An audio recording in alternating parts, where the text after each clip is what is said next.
نحمده ونصلي ونسلم على رسوله الكريم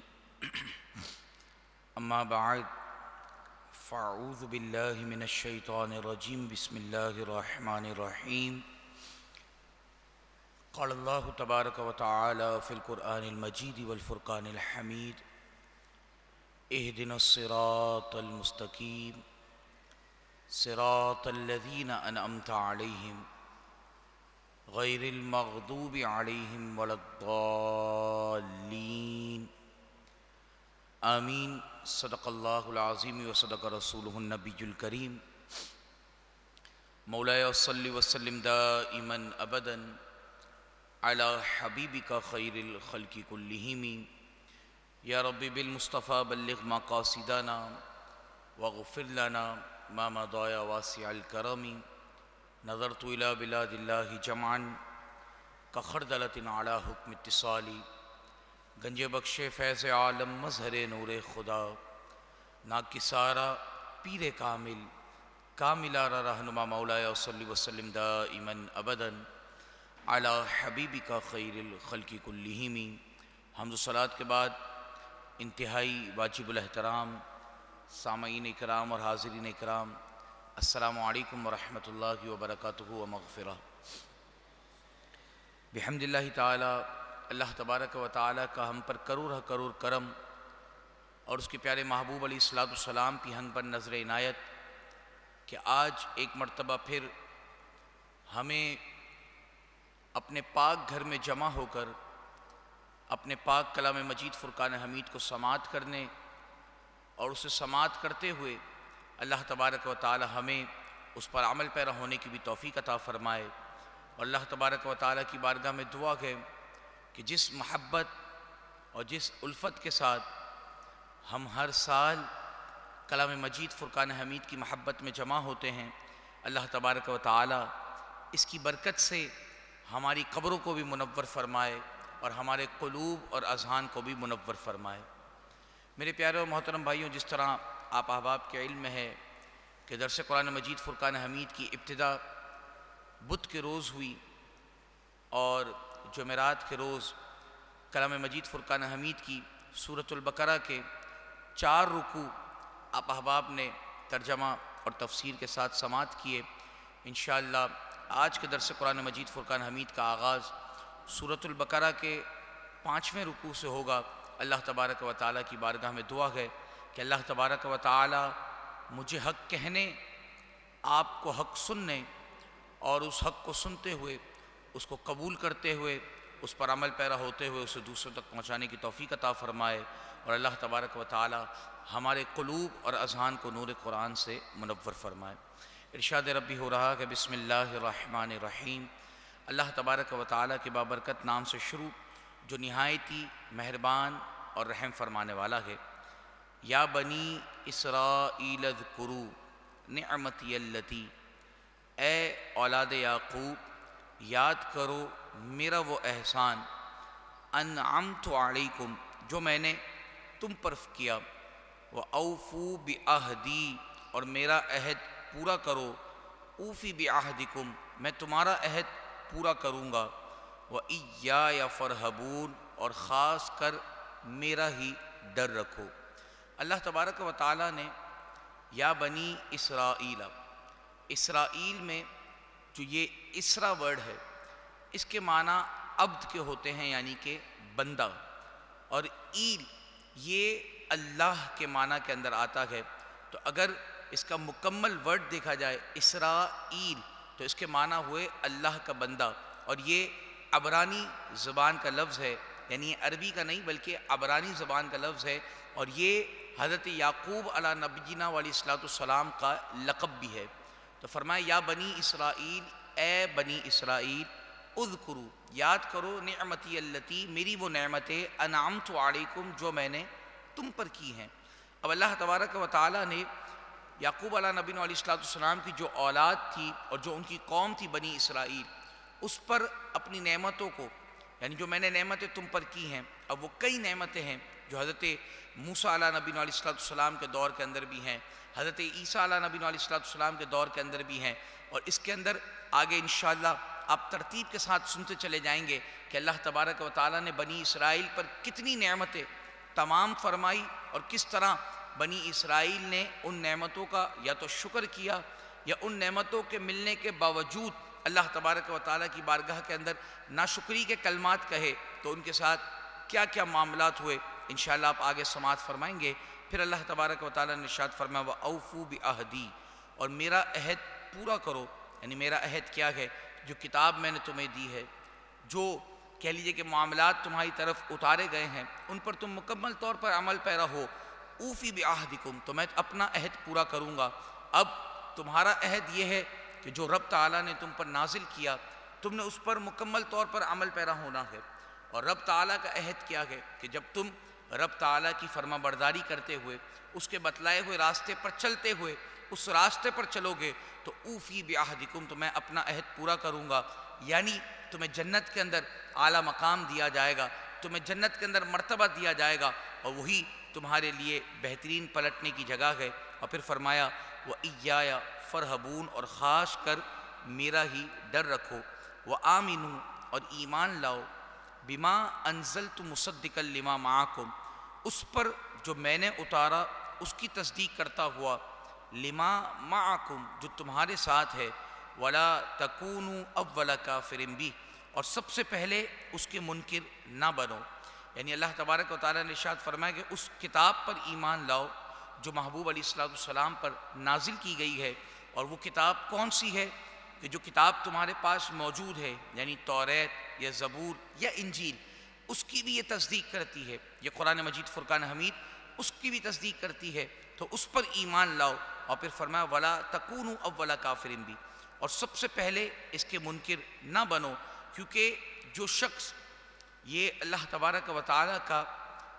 اسلوب ہے، اور خود قرآن مجید فرقان حمید میں بھی اور احادیث طیبہ کے اندر بھی ہمیں یہ بات ملتی ہے کہ جو شخص نیکی کی طرف دعوت دیتا ہے اور سب سے پہلے وہ نیکی کرنے والا ہوتا ہے، تو آقا کریم صلی اللہ علیہ وسلم کے فرمان کے مطابق کہ قیامت تک جو شخص اس نیکی پر عمل پیرا ہوگا، اللہ تبارک و تعالیٰ جس نے وہ سب سے پہلی بار کی ہوگی، اللہ تبارک و تعالیٰ اس کا ثواب اس کے نامہ اعمال کے اندر بھی لکھتا رہے گا۔ اور اسی طریقے سے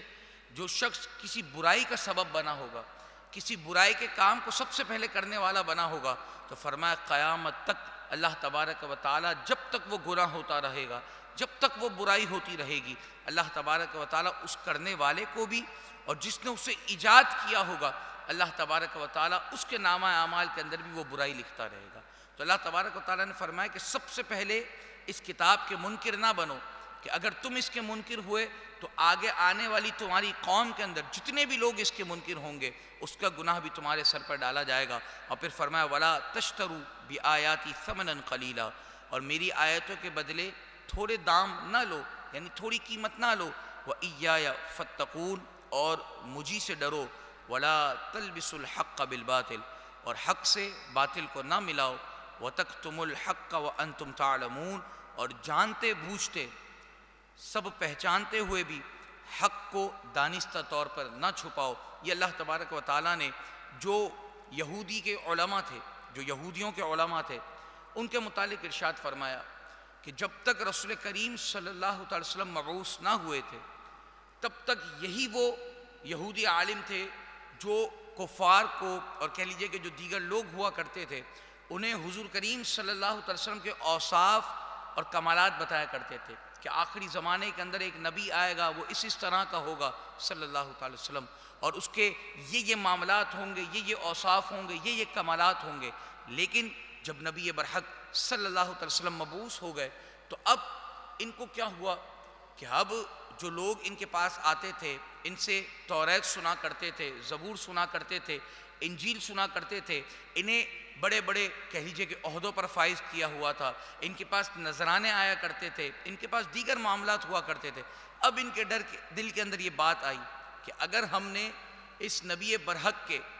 جو کہ اب مبعوث ہو چکے، ان کے متعلق اگر اپنی قوم کو بتا دیا اور حق اور بالکل صحیح بات بتا دی، تو تو یہ تو ہمارے پاس سے دور چلے جائیں گے۔ یہ جو آج ہمیں اتنے بڑے بڑے عہدے ملے ہیں، آج جو اتنی دنیاوی آسائشیں، دنیاوی معاملات ہمیں مہیا کیے گئے ہیں، میسر کیے گئے ہیں، یہ تمام کے تمام ہم سے چلے جائیں گے، اور ان تمام کا میلان، ان تمام کا جھکاؤ اس نبی کی طرف ہو جائے گا۔ تو اس ڈر سے انہوں نے کہہ لیجئے کہ ایسے کام کیے کہ انہوں نے چھوٹی قیمت کے بدلے میں قرآن کے، اور جو ان کے پاس توریت تھی، جو زبور تھی، جو اللہ کے احکامات تھے، ان کے احکامات کو بدلنا شروع کر دیا اور حق بات کو چھپانے لگے، حالانکہ جانتے تھے کہ یہ بات حق ہے، یہ نبی صلی اللہ علیہ وسلم برحق ہے، لیکن اس کے باوجود حق بات کو جانتے ہوئے انہوں نے اس معاملے کو چھپانے کی کوشش کی اور اس بات کو چھپانے لگے۔ تو اللہ تبارک و تعالیٰ نے یہاں پر اسی بات کو ارشاد فرمایا کہ وَلَا تَلْبِسُوا الْحَقَّ بِالْبَاطِلِ، اور حق سے باطل کو نہ ملاؤ، وَتَكْتُمُوا الْحَقَّ وَأَنْتُمْ تَعْلَمُونَ، اور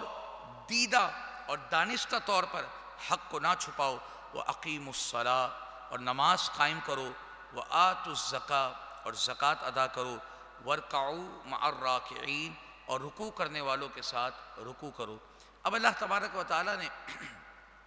جب بنی اسرائیل کو یہ تمام باتوں کا حکم دے دیا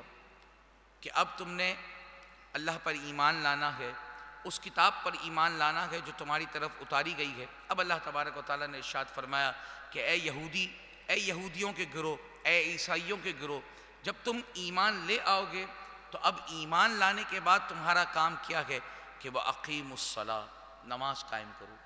وَآتُوا الزَّكَاةَ، اور زکوٰۃ ادا کرو، وَارْكَعُوا مَعَ الرَّاكِعِينَ، اور رکوع کرنے والوں کے ساتھ رکوع کرو۔ یہاں پر اللہ تبارک و تعالیٰ نے،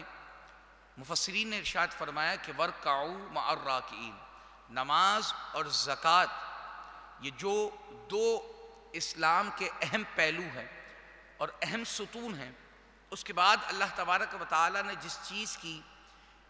بنی اسرائیل کو اور مسلمانوں کو بھی، کیونکہ یہ قرآن عام ہے، اس میں اگر بنی اسرائیل کا تذکرہ ہو رہا ہے یا بنی اسرائیل کو حکم دیا جا رہا ہے تو اسی کا حکم مسلمانوں کے لیے بھی ہوگا۔ تو فرمایا کہ وَارْكَعُوا مَعَ الرَّاكِعِينَ، کہ رکوع کرنے والوں کے ساتھ رکوع کرو۔ یہاں پر مفسرین نے ارشاد فرمایا کہ یہاں پر نماز با جماعت کی تنبیہ کی جا رہی ہے کہ جب رکوع کیا جا رہا ہے ان کے ساتھ رکوع کرو، یعنی نماز با جماعت ادا کرو، نماز پڑھنے والوں کے ساتھ نماز پڑھو۔ اور نماز با جماعت کی یوں تو کئی فضیلتیں بھی موجود ہیں، اور اللہ تبارک و تعالیٰ کے محبوب علیہ السلام نے جب ان کے دور کے اندر لوگوں نے نماز با جماعت سے اگر سستی برتی تو آقا کریم صلی اللہ علیہ وسلم کے احادیث طیبہ کے مطابق آقا کریم صلی اللہ علیہ وسلم نے ان پر غیظ اور غضب کا بھی اظہار فرمایا، یہاں تک ارشاد فرمایا کہ اگر میرے بس میں ہوتا تو میں اپنی جگہ پر کسی کو نماز پڑھنے کے لیے کھڑا کرتا اور اپنے ساتھ ایک گروہ لے کر چلتا، اور جو لوگ گھروں میں نماز پڑھ رہے ہیں، ایسا نہیں کہ نماز نہیں پڑھ رہے، گھروں میں نماز پڑھ رہے ہیں، نماز با جماعت میں حاضر نہیں ہو رہے لیکن اپنے گھروں میں نماز پڑھ رہے ہیں، تو رسول نے ارشاد فرمایا کہ میں ان کے گھروں کو آگ لگا دیتا ہوں، او کما قال علیہ السلام۔ اس قدر اللہ تبارک و تعالیٰ کے محبوب علیہ السلام نے نماز با جماعت سے پیچھے رہنے والوں پر کہہ لیجیے کہ غضب کا اظہار فرمایا، اور اسی مقام پر یہ بھی فرمایا کہ اگر لوگوں کو پتہ چل جائے کہ نماز با جماعت میں کیا ہے اور اگلی صف کا جو سب سے پہلی صف ہے اس کا ثواب کیا ہے، تو یہ لوگ آپس میں قرآن دازی کریں، آپس میں لڑائی جھگڑا کریں کہ میں پہلی صف کے اندر نماز پڑھوں گا یا امام کے سب سے قریب رہ کر میں نے نماز ادا کرنی ہے، او کما قال علیہ السلام۔ تو یہ اللہ تبارک و تعالیٰ کے محبوب علیہ السلام نے نماز با جماعت کی تنبیہ فرمائی ہے۔ اللہ تبارک و تعالیٰ ہمیں بھی نماز با جماعت ادا کرنے کی توفیق عطا فرمائے اور 5 وقتہ نماز با جماعت ادا کرنے کی توفیق عطا فرمائے۔ اور پھر فرمایا اتأمرون الناس بالبر، کیا لوگوں کو بھلائی کا حکم دیتے ہو، کیا لوگوں کو نیکی کا حکم دیتے ہو، وتنسون انفسکم، اور اپنی ہی جانوں کو بھلا بیٹھے ہو، وانتم تتلون الکتاب، حالانکہ تم تو کتاب پڑھتے ہو، افلا تعقلون، تو کیا تمہیں عقل نہیں۔ یہاں اللہ تبارک و تعالیٰ نے ان لوگوں کے بارے میں ارشاد فرمایا کہ جو لوگ بھلائی کا حکم تو دیتے ہیں، یعنی لوگوں کے سامنے بھلائی کا حکم دیا جاتا ہے، وتنسون انفسکم، اور اپنی ہی جانوں کو وہ بھلا بیٹھے ہیں، یعنی اپنے آپ کو وہ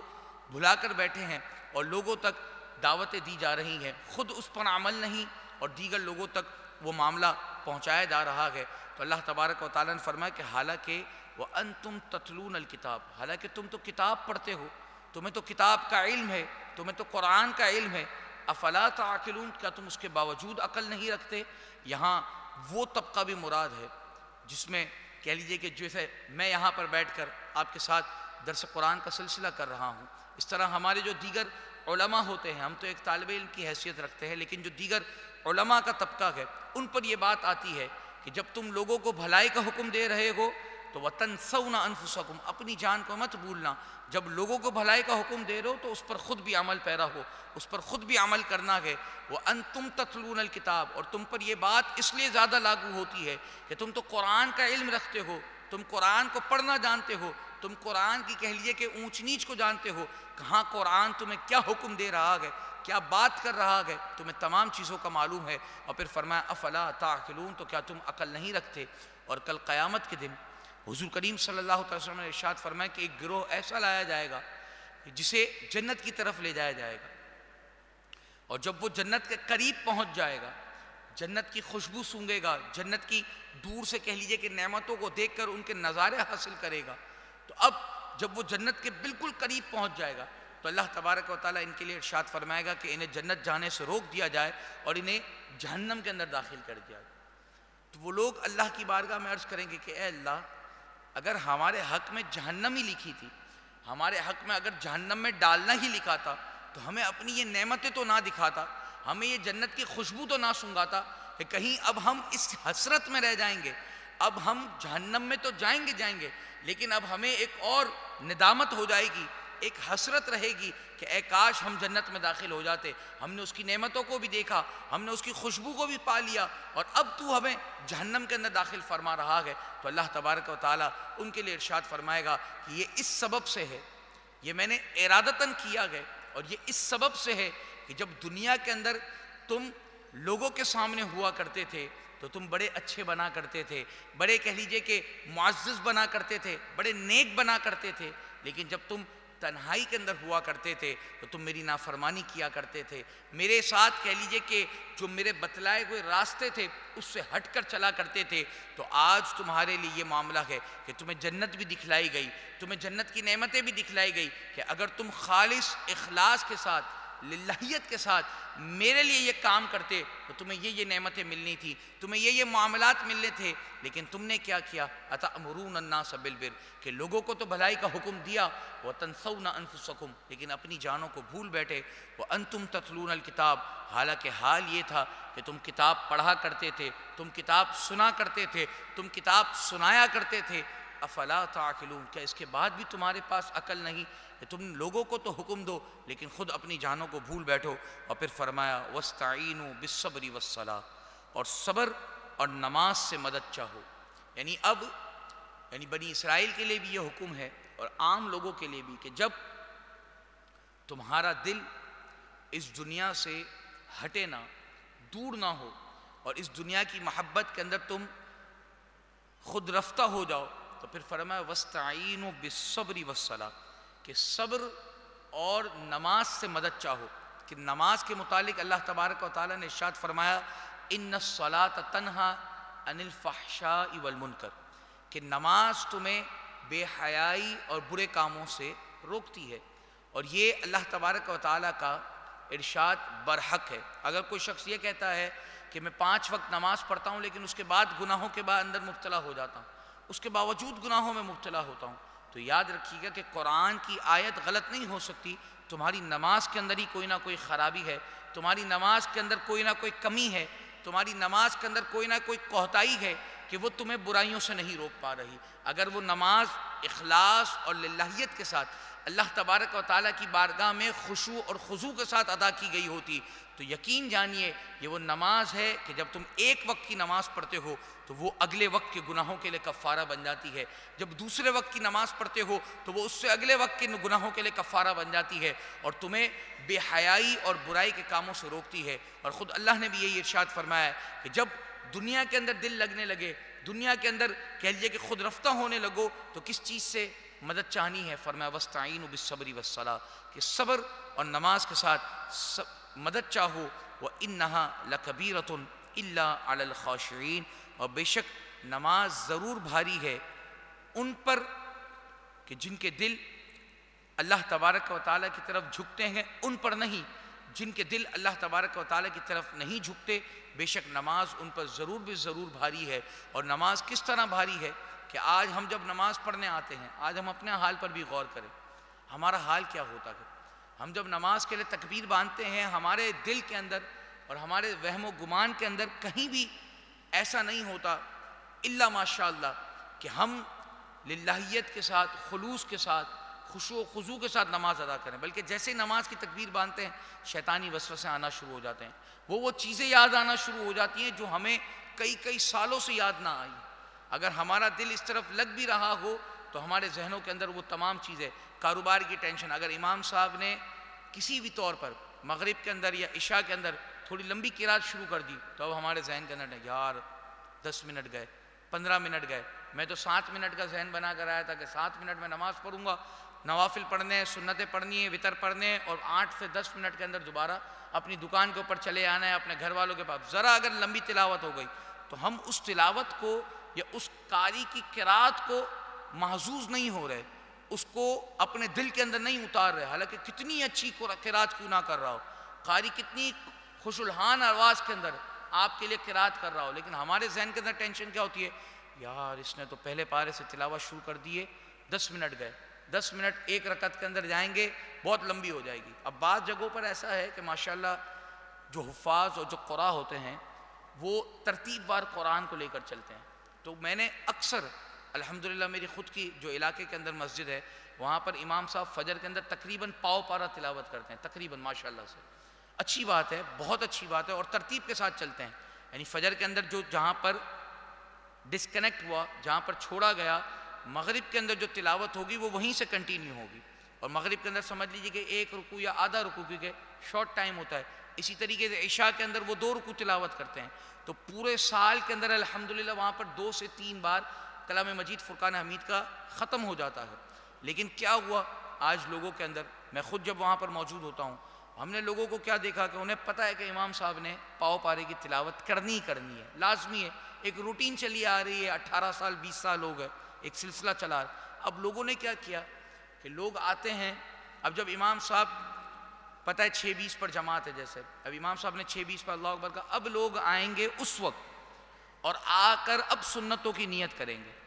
سنتیں پڑھیں گے، پتہ ہے کہ ایک پاؤ پڑھنا ہے، ٹائم تو لگنا ہی ہے، سنتیں پڑھنے کے بعد آرام سے جا کر جماعت کے اندر شامل ہوں گے جب تک امام صاحب رکوع میں یا رکوع تک پہنچ چکے ہوں گے۔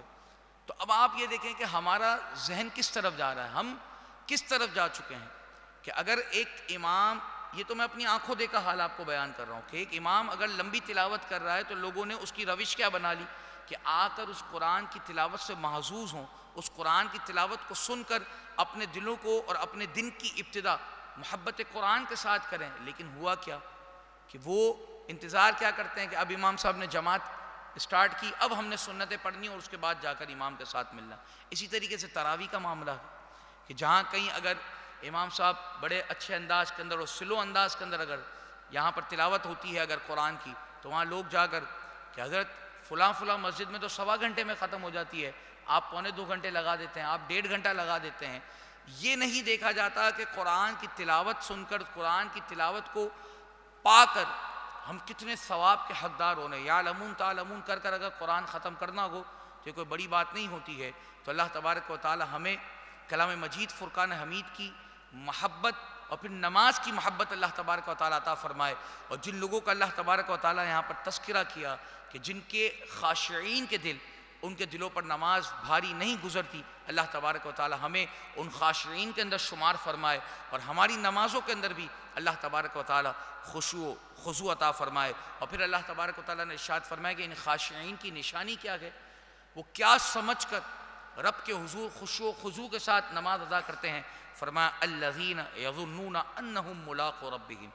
کہ انہیں یقین ہے کہ انہیں اپنے رب کی طرف ملنا ہے، انہیں اپنے رب سے ملنا ہے۔ وہ جب نماز کے لیے حاضر ہوتے ہیں تو وہ یہ ذہن لے کر آتے ہیں کہ میں اپنے رب کو دیکھ رہا ہوں اور میرا رب مجھے دیکھ رہا ہے، وہ اس یقین کے ساتھ کھڑے ہوتے ہیں۔ فرمایا الذین یظنون انہم ملاقو ربہم، کہ انہیں یہ یقین ہے کہ انہیں اپنے رب سے ملنا گئے، وَأَنَّهُمْ إِلَيْهِ رَاجِعُونَ، اور انہیں اسی کی طرف لوٹنا گئے۔ تو جس کی طرف لوٹ کر جانا ہے، اب اگر اسی کی بارگاہ میں نماز پڑھنے آ رہے ہو تو اب بتاؤ کہ کتنے خشوع و خضوع کے ساتھ نماز ادا کرنی ہوگی، کتنے اطمینان کے ساتھ نماز ادا کرنی ہوگی، کتنے کہہ لیجئے کہ رقت قلبی کے ساتھ تمہیں اپنے رب کے حضور حاضر ہونا ہوگا۔ تو اللہ تبارک و تعالی کلام مجید فرقان حمید کی آیات کی برکت سے ہماری اور آپ کی نمازوں کو خشوع و خضوع کے ساتھ ادا کرنے کی توفیق عطا فرمائے، اور جو بھی ہم نے کہہ لیجئے کہ اس رکوع کے اندر معاملات کو سنا، اللہ تبارک و تعالی ہمیں ان پر عمل پیرا ہونے کی توفیق عطا فرمائے۔ مل کر پڑھ لیجئے مولایا صلی وسلم دائما ابدا علی حبیبک خیر الخلق کلہم هو الحبیب الذی ترجى شفاعته لكل هو من الأهوال مقتحم مولا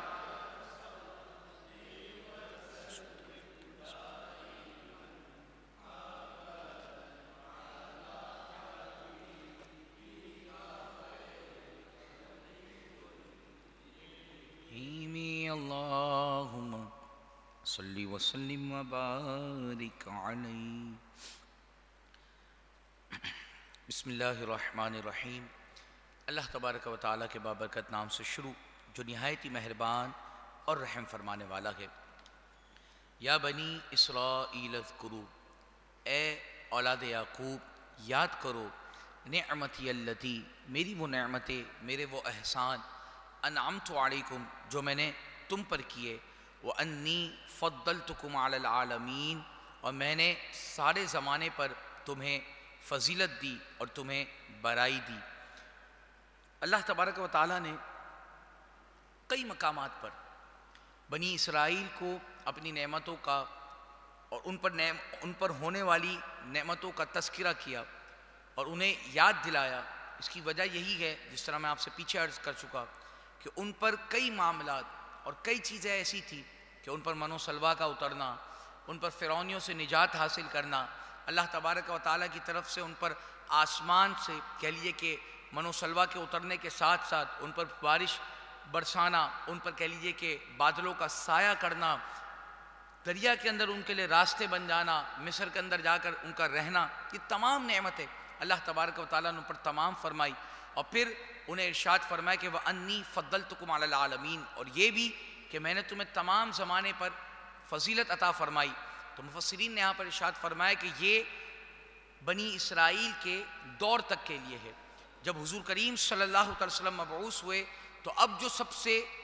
فضیلت والی امت ہے اور جو سب سے زیادہ فضیلت والے لوگ ہیں وہ حضور کریم صلی اللہ علیہ وسلم کے صدقے سے حضور صلی اللہ علیہ وسلم کی امت ہے، اور اس کا اللہ تبارک و تعالیٰ نے کلام مجید فرقان حمید میں بھی ارشاد فرما دیا کہ کنتم خیر امت اخرجت للناس، کہ اللہ تبارک و تعالیٰ نے ارشاد فرمایا کہ تحقیق لوگوں کے اندر جو سب سے بہترین امت ہے وہ تم ہو۔ کیوں؟ کہ تأمرون الناس بالبر، کہ تم لوگوں کو بھلائی کا حکم دیتے ہو اور برائی سے روکتے ہو۔ تو اللہ تبارک و تعالیٰ نے جو ارشاد فرمایا کہ وَأَنِّي فَضَّلْتُكُمْ عَلَى الْعَالَمِينَ، کہ میں نے تم پر تمام زمانے والوں پر فضیلت دی، تو یہ ان کے دور کے اندر ہے کہ جب تم لوگ تھے، یعنی بنی اسرائیل جس وقت تھے، اس وقت بنی اسرائیل تمام لوگوں سے زیادہ افضل تھے۔ اور پھر فرمایا وَاتَّقُوا، اور ڈرو اس دن سے، يَوْمًا لَا تَجْزِي نَفْسٌ عَن نَفْسٍ شَيْئًا، کہ جس دن کوئی جان دوسرے جان کا بدلہ نہ ہو سکے گی، وَلَا يُقْبَلُ مِنْهَا شَفَاعَةٌ، اور کافر کے لیے کوئی سفارش نہ مانی جائے گی، وَلَا يُؤْخَذُ مِنْهَا عَدْلٌ، اور نہ اس سے کچھ لے کر اس کی جان چھوڑی جائے گی، وَلَا هُمْ يُنصَرُونَ، اور نہ ان کی کوئی مدد ہوگی۔ فرمایا کہ قیامت کے دن سے ڈرو، اور اس میں جب کفار سے اور بنی اسرائیلیوں سے جب کلام ہے تو ساتھ ساتھ ہم بھی اس بات پر غور کریں کہ اللہ تبارک و تعالیٰ کیا ارشاد فرما رہا ہے کہ وَاتَّقُوا، اس دن سے ڈرو، يَوْمًا لَا تَجْزِي نَفْسٌ عَن نَفْسٍ شَيْئًا، کہ جس دن کوئی جان دوسرے جان کا بدلہ نہ ہوگی۔ یہ جو آج ہم دنیا کے اندر اپنی کسی بھی طریقے سے کہہ لیجئے کہ بہانے بنا کر یا کوئی بھی معاملہ کر کر اپنی جان چھڑوا لیتے ہیں، کل قیامت کے دن ایسا معاملہ نہیں ہوگا۔ اللہ تبارک و تعالی ہمارے ہاتھوں میں نامہ اعمال دے گا اور لوگوں کے سامنے کہا جائے گا کہ اس کو پڑھو۔ آج ہم لوگوں کے ڈر سے، لوگوں کے کہہ لیجئے کہ لوگ کیا کہیں گے، اس ڈر سے ہم کئی چیزیں ایسی کر جاتے ہیں جو ہمیں کرنے کا من بھی نہیں ہوتا، لیکن لوگوں کا کہتے ہوئے، جس طرح پیچھے آپ نے سماعت کیا کہ لوگوں کے ڈر سے لوگ کیا کرتے ہیں کہ جب خود اس پر عمل پیرا نہیں لیکن لوگوں کو بھلائی کا حکم دے رہے ہیں۔ اسی طریقے سے لوگوں کے ڈر سے لوگ وہ کام کر جاتے ہیں لیکن رب تعالیٰ کا ڈر نہیں ہوتا۔ تو فرمایا کہ کل قیامت کے دن جب تمہارے ہاتھ میں نامہ اعمال ہوں گے اور لوگوں کے سامنے تمہیں وہ نامہ اعمال پڑھنے ہوں گے تو اس وقت کیا حال ہوگا، اور اس دن کوئی جان دوسرے جان کی بدلہ نہ ہوگی۔ آج ماں کی سفارش سے بچ جاتے ہو، آج باپ کی سفارش سے کہہ لیجئے کہ بڑے سے بڑا کام کر جاتے ہو، لیکن اس دن کسی کی سفارش تمہارے حق میں قبول نہ ہوگی الا ماشاء اللہ۔ اللہ تبارک و تعالی جنہیں شفاعت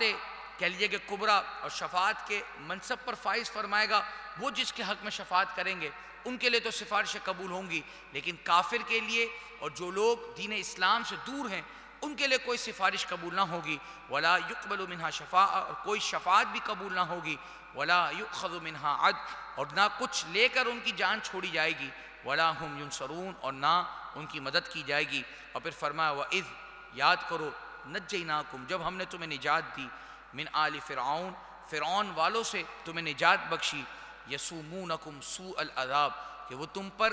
برا عذاب کرتے تھے، تمہارے لیے کہہ لیجئے کہ طرح طرح کی مشقتیں اور تم پر طرح طرح کے عذابات ڈالتے تھے، اور پھر کیا کرتے تھے، یذبحون ابناءکم، وہ تمہارے بیٹوں کو ذبح کرتے تھے، وَيَسْتَحْيُونَ نِسَاءَكُمْ، اور تمہاری بیٹیوں کو زندہ رکھتے تھے، وَفِي ذَلِكُمْ بَلَاءٌ مِّن رَبِّكُمْ عَظِيمٌ، اور اس میں تمہارے رب کی طرف سے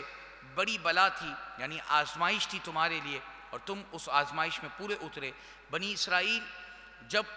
فرعون اور فرعونیوں کے کہہ لیجیے کہ غلام ہوا کرتے تھے تو فرعونی ان پر بڑا تشدد کیا کرتے تھے، ان سے کام کاج بھی لیا کرتے تھے، ان کے اوپر جبراً ٹیکس بھی وصول کیا کرتے تھے، اور کہہ لیجیے کہ ان کی اجرت بھی انہیں پوری نہیں ملتی تھی۔ اور پھر فرمایا کہ وَيُذَبِّحُونَ أَبْنَاءَكُمْ، وہ تمہارے بیٹوں کو ذبح کر دیتے تھے، وَيَسْتَحْيُونَ نِسَاءَكُمْ، اور تمہاری بیٹیوں کو زندہ رکھتے تھے۔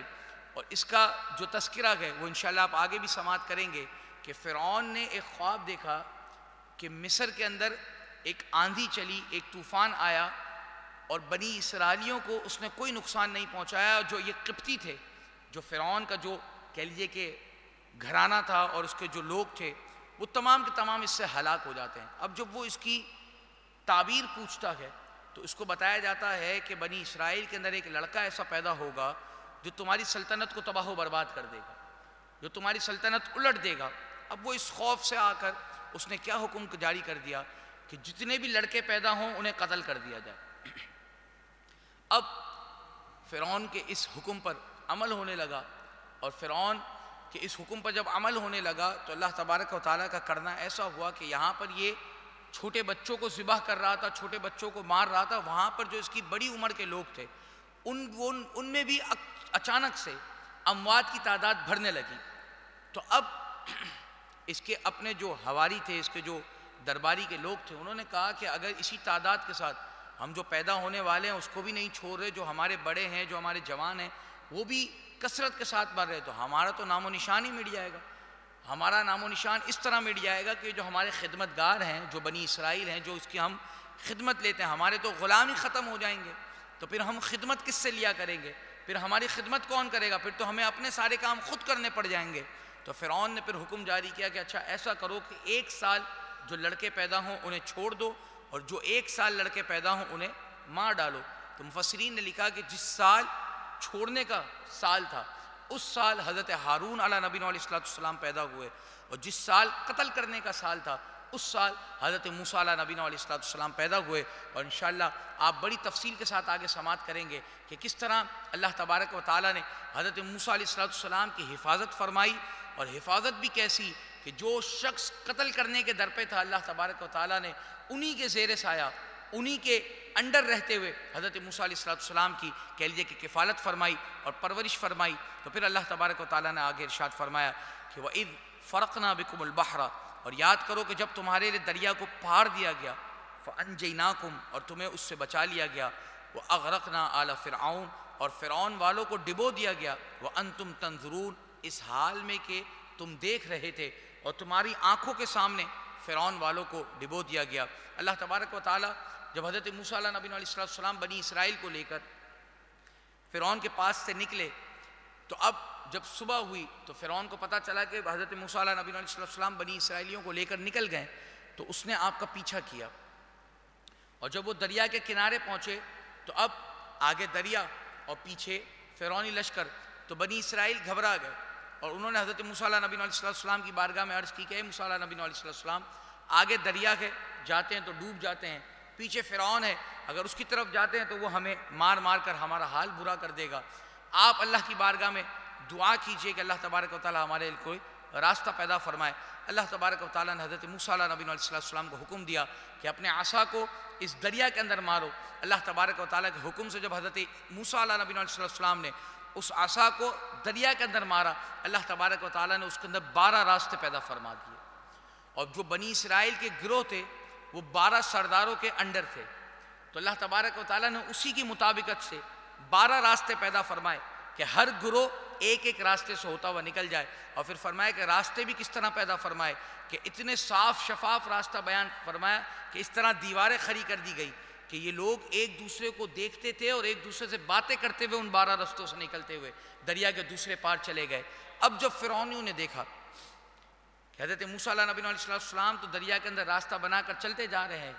تو اب فرعون نے اپنے لشکر والوں کو حکم دیا کہ تم بھی ان کے پیچھا کرتے ہوئے دریا کے اندر داخل ہو جاؤ۔ اب جب حضرت موسیٰ علیہ نبی علیہ السلام اور ان کے جتنے بھی ساتھی تھے وہ جب دوسری طرف نکل گئے، اور یہاں سے فرعون اور اس کے ساتھی جب دریا کے عین درمیان میں پہنچے، تو اللہ تبارک و تعالیٰ نے حضرت موسیٰ علیہ نبی علیہ السلام کو دوبارہ حکم دیا کہ اپنے عصا کو زمین پر ماریے۔ آپ علیہ السلام نے عصا کو زمین پر مارا تو وہ راستے تمام کے تمام بند ہو گئے، اور دوبارہ پانی اپنے لیول پر آ گیا، اور فرعون اور اس کے جتنے بھی حواری تھے وہ تمام کے تمام حضرت موسیٰ علیہ نبی علیہ السلام اور بنی اسرائیل کی آنکھوں کے سامنے اللہ تبارک و تعالیٰ نے ان کو ڈبو دیا اور انہیں غرق فرما دیا گیا۔ تو اللہ تبارک و تعالیٰ یہاں پر وہ نعمتیں جو بنی اسرائیل پر کی گئی ہیں وہ تمام کی تمام نعمتیں ارشاد فرمائی جا رہی ہیں۔ سب سے پہلے تو یہ کہ تمہیں آل فرعون سے نجات دے دی گئی کہ وہ لوگ تم پر عذاب کرتے تھے، تمہیں تشدد کرتے تھے، تمہارے بیٹوں کو ذبح کرتے تھے، تمہاری بیٹیوں کو زندہ چھوڑتے تھے۔ اور پھر اللہ تبارک و تعالیٰ نے دوسری نعمت کا تذکرہ فرمایا کہ تمہیں دریا کے اندر اللہ تبارک و تعالیٰ نے راستہ عطا فرمایا، اور پھر فرمایا وَإِذْ وَاعَدْنَا مُوسَىٰ، اور یاد کرو کہ جب ہم نے موسیٰ سے وعدہ لیا 40 لیلہ 40 راتوں کا وعدہ لیا، ثُمَّ اتَّخَذْتُمُ الْعِجْلَ مِن بَعْدِهِ، اور پھر اس کے پیچھے تم نے بچھڑے کی پوجا شروع کر دی، وَأَنْتُمْ ظَالِمُونَ، اس حال میں کہ تم ظالم تھے۔ حضرت موسیٰ علیہ نبی علیہ السلام سے ان کی قوم یہ ڈیمانڈ کیا کرتی تھی کہ آپ یہ جو باری باری اللہ تبارک و تعالیٰ کے حکم ہم پر لاتے ہیں، آپ ایک کام کیجئے کہ تمام کے تمام حکم مفصل انداز میں بڑے باریکی کے ساتھ اور بڑے تفصیل کے ساتھ جو بیان کر دیے گئے ہوں آپ ایک ساتھ ہم پر نازل کر دیں تاکہ ہمارے لیے عمل کرنا آسان ہو جائے۔ اب انہی کی ڈیمانڈ پر اللہ تبارک و تعالیٰ نے حضرت موسیٰ علیہ نبی علیہ السلام کو پہلے 30 دن اور پھر 10 راتوں کو اور بھرا کر 40 راتوں کے اندر اللہ تبارک و تعالیٰ نے توریت عطا فرمائی، اور اس کے لیے اللہ تبارک و تعالیٰ نے حضرت موسیٰ علیہ نبی علیہ السلام کو یہ ارشاد فرمایا کہ کوہ طور پر آئیں، اور ہم سے 40 راتوں کا ان سے وعدہ لیا گیا اور کہا گیا کہ آپ کو کوہ طور پر آ کر توریت عطا کی جائے گی۔ حضرت موسیٰ علیہ نبی علیہ السلام جب توریت کے لیے گئے تو فرمایا کہ جو 40 دن تھے یہ کون سے تھے کہ ذوالقعدہ کا پورا مہینہ اور ذوالحجۃ الحرام یعنی ذوالحجہ کے 10 دن تھے، یہ ٹوٹل 40 دن بنے کہ 30 دن ذوالقعدہ کے اور 10 دن ذوالحجہ کے، یہ 40 راتوں کا اور 40 دن کا جو وعدہ تھا یہ اللہ تبارک و تعالیٰ نے حضرت موسیٰ علیہ نبی علیہ السلام سے فرمایا۔ اب جب حضرت موسیٰ علیہ نبی علیہ السلام کوہ طور پر جانے کے لیے تیار ہوئے تو آپ نے اپنے پیچھے حضرت ہارون علیہ نبی علیہ السلام کو اپنا نائب بنایا اور اپنی قوم پر انہیں نگہبان بنا کر آپ طور پر تشریف لے گئے۔ اب وہاں پر اللہ تبارک و تعالیٰ نے آپ کو تختیوں کی صورت کے اندر تورات عطا فرمائی، اور 40 دن کا جو وعدہ تھا اس کے اندر اللہ تبارک و تعالیٰ نے آپ کو وہ تمام معاملات عطا فرمائے، اور آپ نے 40 دن تک نہ کوئی کلام کیا نہ کسی سے کوئی بات چیت کی، اور 40 دن تک کوہ طور پر اللہ تبارک و تعالیٰ کی بارگاہ میں آپ حاضر رہے۔ پیچھے کیا معاملہ ہوا؟ پیچھے ایک سامری جادوگر تھا، اس نے ایک سونے کا بچھڑا بنایا، اور اس کی بھی انشاءاللہ آپ تفصیل آگے آنے والے پاروں کے اندر سماعت فرمائیں گے کہ کس طرح وہ بچھڑا بولنے لگا اور کس طرح بنی اسرائیل اس پر کہہ لیجیے کہ اعتبار کرنے لگے، کیونکہ وہ بچھڑا سونے کا تھا اور بولنے لگ گیا تھا۔ تو ان کو جب سامری جادوگر نے کہا کہ یہ تمہارا معبود ہے نعوذ باللہ کی من ذالک، تو بنی اسرائیل نے 30 دن تک حضرت موسیٰ علیہ نبی علیہ السلام کا انتظار کیا، اور اس کے بعد بہکاوے میں آ کر نعوذ باللہ کی من ذالک بچھڑے کی پوجا کرنے لگے اور بچھڑے کی عبادت کرنے لگے۔ حضرت ہارون علیہ نبی علیہ السلام کے ساتھ صرف 12,000 لوگ ایسے تھے، لاکھوں کے اندر ان کی تعداد تھی، لیکن صرف 12,000 لوگ ایسے تھے کہ جنہوں نے بچھڑے کی نہ تو پوجا کی، نہ اس کو پوجا، نہ اس کی عبادت کی، بلکہ حضرت موسیٰ علیہ نبی علیہ السلام کی بتلائی ہوئی تعلیمات پر وہ عمل پیرا ہوتے رہے۔ اب جب انہوں نے یہ تمام معاملہ کر لیا، ثم عفونا عنکم، پھر جب حضرت موسیٰ علیہ نبی علیہ السلام دوبارہ لوٹے اور انہیں بتلایا گیا، ان کے سامنے جب بنی اسرائیل کا یہ حال دیکھا، تو اب بنی اسرائیل آپ سے معافی طلب کرنے لگے کہ ہم سے غلطی ہو گئی، ہم نے بچھڑے کو معبود بنا لیا، آپ ہمارے لیے اللہ کی بارگاہ میں استغفار کریں۔ فرمایا ثم عفونا عنکم من بعد ذالک، پھر اس کے بعد ہم نے تمہیں معافی دی، لعلکم تشکرون، تاکہ تم ہمارا شکر مناؤ۔ وَإِذْ آتَيْنَا مُوسَى الْكِتَابَ وَالْفُرْقَانَ لَعَلَّكُمْ تَهْتَدُونَ، اور جب ہم نے موسیٰ کو کتاب عطا کی تو وہ کس لیے تھی؟ تاکہ حق اور باطل میں وہ تمیز کر دے، اور اس لیے لعلکم تہتدون، تاکہ تم راہ ہدایت پا جاؤ، تاکہ تم ہدایت پر آ جاؤ۔ اب جب تم نے یہ گناہ کر لیا ہے، بچھڑے کو معبود بنا لیا، وَإِذْ قَالَ مُوسَىٰ، اور یاد کرو جب موسیٰ نے وَإِذْ قَالَ مُوسَىٰ، اور یاد کرو جب موسیٰ نے لِقَوْمِهِ، اپنی قوم سے کہا، یا قومی، اے میری قوم، انکم ظلمتم انفسکم، کہ تم نے اپنی جانوں پر ظلم کیا، باتخاذکم العجل، بچھڑے کو اپنا معبود بنا کر، فتوبوا الی بارئکم، تو اپنے پیدا کرنے والے کی طرف رجوع لاؤ، فاقتلوا انفسکم، تو اب تمہارا رجوع کیا ہے، تمہاری توبہ کیا ہے، فاقتلوا انفسکم، کہ اپنی جانوں کو قتل کر دو، اپنی جانوں کو اللہ کی بارگاہ میں پیش کر دو۔ اب جنہوں نے، مفسرین نے لکھا کہ جنہوں نے 12,000 لوگوں نے جو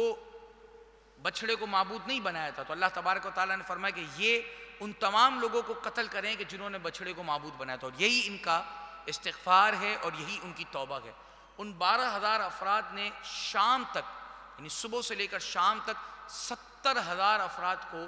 قتل کیا، اور 70,000 جو بنی اسرائیلی تھے وہ اللہ تبارک و تعالیٰ کی کہہ لیے کہ جو یہ حکم تھا اس پر عمل پیرا ہوئے۔ ذالکم خیر لکم عند بارئکم، یہ تمہارے پیدا کرنے والے کے نزدیک تمہارے لیے زیادہ بہتر ہے، یعنی اللہ تبارک و تعالیٰ نے یہی تمہارے لیے گناہوں کا کفارہ رکھا ہے۔ فتاب علیکم، تو اس نے تمہاری توبہ قبول کی، انہ هو التواب الرحیم، اور بے شک وہی بہت توبہ قبول کرنے والا مہربان ہے۔ یعنی اب جب شام کو 70,000 افراد قتل ہو گئے، تو اب اللہ تبارک و تعالیٰ نے اور ان 12,000 افراد کو حضرت موسیٰ علیہ نبی علیہ السلام نے اور ان 12,000 افراد نے اللہ تبارک و تعالیٰ کی بارگاہ میں دعا کی کہ الہ العالمین ان کی توبہ کو قبول فرما۔ اب اللہ تبارک و تعالیٰ نے ارشاد فرمایا کہ جو قتل کر دیے گئے اللہ تبارک و تعالیٰ ان کی توبہ کو بھی قبول فرماتا ہے، اور جو بچ گئے اللہ تبارک و تعالیٰ ان کی بھی توبہ کو قبول فرماتا ہے۔ انہ هو التواب الرحیم، بے شک وہی بہت توبہ قبول کرنے والا مہربان ہے۔ اب آپ دیکھیں کہ اگر سابقہ امتوں کا حال دیکھیں تو حضرت موسیٰ علیہ نبی علیہ السلام کی جو قوم ہے، جب اس نے گناہ کیا، اور گناہ بھی کوئی چھوٹا موٹا نہیں، انہوں نے شرک کیا تھا، لیکن اللہ تبارک و تعالیٰ نے ان کی گناہوں کا کفارہ کیا رکھا کہ ایک دوسرے کو قتل کر دو۔ قتل کرنے کے اندر ان کی گناہوں کا کفارہ رکھا گیا، اور آقا کریم صلی اللہ علیہ وسلم کی امت کے اندر حضور کریم صلی اللہ علیہ وسلم کے صدقے سے ہم پر کتنا کرم ہے کہ اللہ تبارک و تعالیٰ ارشاد فرماتا ہے کہ اگر ایک آنکھ کا آنسو میری بارگاہ میں میرے ڈر سے اور میری محبت کے اندر، میری خشیت کے اندر، میرے ڈر سے اگر میری بارگاہ میں ایک آنسو نکال دو گے تو اللہ تبارک و تعالیٰ تمہاری بخشش و مغفرت فرما دے گا۔ اور پھر فرمایا کہ ایسا ہے کہ اگر تم نے ایسا کر لیا، اپنے گناہوں پر استغفار اور اپنے گناہوں پر توبہ کر دی، تو بعض مقامات پر اللہ تبارک و تعالیٰ نے ارشاد فرمایا کہ تمہارے گناہوں کو نیکیوں کے ساتھ بھی تبدیل کر دیا جائے گا۔ کس قدر رحمان اور کس قدر رحیم ہے ہمارا رب کہ اللہ تبارک و تعالیٰ نے ارشاد فرمایا کہ بس چاہیے کیا کہ میری بارگاہ میں ایک سچا اور ایک پکا اور سچی پکی توبہ کرنے والا اگر شخص حاضر ہو جائے تو فرمایا کہ اللہ تبارک و تعالیٰ ایسے شخص کی توبہ کو بھی قبول فرماتا ہے، اور پھر فرمایا ساتھ ساتھ اس کے گناہوں کو بھی نیکیوں کے اندر تبدیل فرما دیتا ہے۔ تو پھر فرمایا اللہ تبارک و تعالیٰ نے کہ اب تمہارا گناہوں کا کفارہ یہ ہے کہ تم ایک دوسرے کو قتل کر دو، اور ایک دوسرے کو جب تم نے قتل کر دیا فتاب علیکم، تو اللہ تبارک و تعالیٰ نے تمہاری توبہ کو قبول کیا، اور انہ هو التواب الرحیم، اور بے شک وہی بہت توبہ قبول کرنے والا مہربان ہے۔ وَإِذْ قُلْتُمْ يَا مُوسَىٰ، اور یاد کرو کہ جب تم نے کہا اے موسیٰ، لن نؤمن، ہم ہرگز تم پر ایمان نہ لائیں گے اور تم پر یقین نہ کریں گے، حتی نر اللہ جہرتاً، جب تک اعلانیہ خدا کو نہ دیکھ لیں، نعوذ باللہ من ذالک، جب تک ہم اعلانیہ خدا کو نہ دیکھ لیں گے جب تک ہم تمہارا یقین نہ کریں گے۔ یعنی یہ بنی اسرائیل اتنی ناشکری قوم تھی کہ اللہ تبارک و تعالیٰ نے ان کو فرعونیوں سے نجات دی، اللہ تبارک و تعالیٰ نے ان کو کہہ لیجئے کہ دریا کے اندر سے نکال دیا، اللہ تبارک و تعالیٰ نے ان پر جو معاملہ تھا، جو انہوں نے بچھڑے کو معبود بنا لیا تھا، اس کے بعد جب اللہ تبارک و تعالیٰ نے حضرت موسیٰ علیہ نبی صلی اللہ علیہ وسلم کہا کہ اب آپ ان میں سے چند لوگوں کو منتخب کیجئے اور کوہ طور پر تشریف لائیے اور یہ اللہ کے حضور اپنی معذرت پیش کریں، یعنی جو انہوں نے بچھڑے کو معبود بنا لیا تھا، بچھڑے کو معبود بنا کر جو انہوں نے سلسلہ کیا تھا، تو یہ لوگ آ کر اللہ کے حضور معذرت پیش کریں اور اللہ کے حضور اپنی توبہ و استغفار کریں۔ تو اللہ تبارک و تعالیٰ کے نبی نے ان میں سے، یعنی جو ہزاروں لاکھوں کا مجمع تھا، ان میں سے 70 لوگوں کو منتخب کیا اور آپ ان کو لے کر کوہ طور پر تشریف لائے۔ اب جب وہ کوہ طور پر آئے تو نعوذ باللہ من ذالک انہوں نے ایک اور ڈیمانڈ کر دی کہ اے موسیٰ، ہم آپ پر اس وقت تک یقین نہیں کریں گے کہ آپ یہ جو کہہ رہے ہیں نا کہ اللہ نے کہا ہے کہ آپ طور پر آئیں اور معافی طلب کریں اور یہ سارے معاملات، ہم آپ پر جب تک ایمان نہیں لائیں گے حتی نر اللہ جہرتاً، کہ جب تک ہم اعلانیہ اللہ کو نہ دیکھ لیں، نعوذ باللہ من ذالک۔ یعنی اس قدر انعامات، اس قدر معاملات ہونے کے باوجود اپنی ہٹ درمی پر قائم رہنا اور اپنی ناشکری پر قائم رہنا، یہ بنی اسرائیل کی بڑی بری عادت تھی، اور بنی اسرائیل اس کے اندر مبتلا رہتے تھے۔ اور اللہ تبارک و تعالیٰ نے جو ان کو زوال پذیر کیا گیا نعمتیں دینے کے بعد، تو اس کی وجہ بھی یہی تھی کہ یہ اللہ تبارک و تعالیٰ کی ناشکری کیا کرتے تھے۔ اور اگر بنی اسرائیل کے حال پر غور کیا جائے تو ہم مسلمانوں کا بھی یہی حال ہے کہ ہم اللہ تبارک و تعالیٰ کی نعمتوں کا شکر نہیں کرتے۔ اللہ تبارک و تعالیٰ نے ہمیں زوال پذیر کیا ہوا ہے، اور اگر آپ مسلمانوں کے عروج کا وقت دیکھیں تو اللہ تبارک و تعالیٰ نے وہ وقت اس لیے دیا تھا کہ جب ہم نے اپنا قرآن سے رشتہ مضبوط رکھا تھا، اللہ کی نعمتوں پر ہم شکر کرتے تھے، اللہ کے بتلائے ہوئے نبی صلی اللہ علیہ وسلم کے بتلائے ہوئے راستے پر ہم چلا کرتے تھے، اللہ نے ہمیں عروج عطا کیا ہوا تھا۔ لیکن جب ہم نے اس سے اپنے رشتے کو کمزور کیا، قرآن سے اپنے رشتے کو کمزور کیا، قرآن سے ہم پیچھے ہٹے، اس کے بتلائے ہوئے راستے سے ہم پیچھے ہٹے، اللہ کی دی ہوئی نعمتوں پر جب ہم ناشکری کرنے لگے تو اللہ تبارک و تعالیٰ نے ہمیں زوال کے اندر مبتلا فرما دیا۔ تو پھر فرمایا کہ اب انہوں نے کیا ڈیمانڈ کی کہ جب تک ہم اللہ کو اعلانیہ نہ دیکھیں گے ہم تمہارا یقین نہ کریں گے۔ فَأَخَذَتْكُمُ الصَّاعِقَةُ، تو انہیں ایک کڑک نے آ لیا اور وہ اسی کے اسی وقت ہلاک کر دیے گئے، تباہ و برباد کر دیے گئے وہ 70 کے 70 افراد۔ وَأَنْتُمْ تَنْظُرُونَ، اور موسیٰ علیہ السلام انہیں دیکھ رہے تھے۔ ثُمَّ بَعَثْنَاكُم مِّن بَعْدِ مَوْتِكُمْ، پھر ہم نے ان کے مرنے کے بعد انہیں دوبارہ زندہ کیا، لَعَلَّكُمْ تَشْكُرُونَ، تاکہ تم احسان مانو۔ حضرت موسیٰ علیہ نبی صلی اللہ علیہ وسلم اپنی قوم کی حالات سے بخوبی واقف تھے۔ آپ نے اللہ کی بارگاہ میں عرض کی کہ یا اللہ،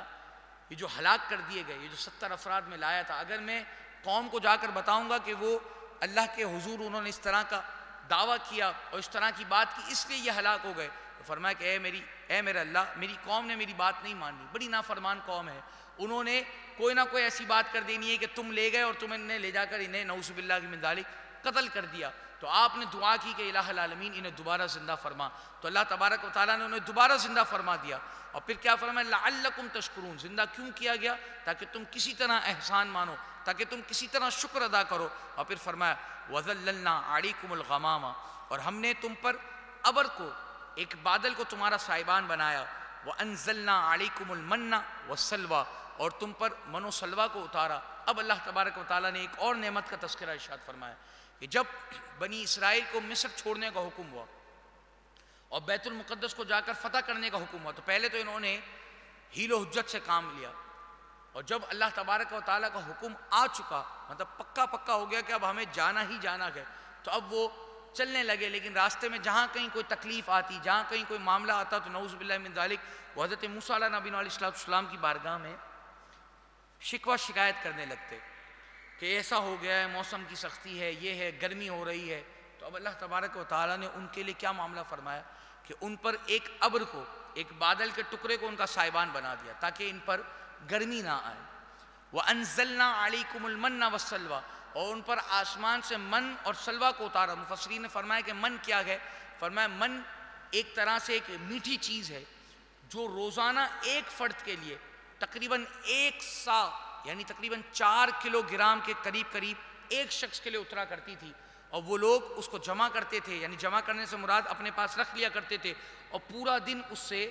کھا کر اپنا گزارا کیا کرتے تھے۔ فرمایا کہ ایک فرد اور لاکھوں کا مجمع تھا، روزانہ وہ کہہ لیے کہ آسمان سے نازل ہوتا تھا۔ اور فرمایا سلوہ کہ ایک بھنا ہوا پرندہ، بعض روایت کے مطابق اللہ تبارک و تعالیٰ بھنا ہوا پرندہ بنی اسرائیلیوں کے لیے بھیج دیا کرتا تھا، اور بعض روایت کے مطابق کہ جنوبی طرف سے ہوا چلا کرتی تھی جس کے باعث یہ پرندہ بنی اسرائیل کی طرف آتا، وہ اس کا شکار کرتے اور اس کو پکا کر کھا لیا کرتے تھے۔ تو فرمایا کہ یہ من و سلوہ اللہ تبارک و تعالیٰ نے پر نازل فرمایا، اور ان کا حال یہ تھا کہ یہ چلتے تھے تو نہ ان کے کپڑے میلے ہوتے تھے،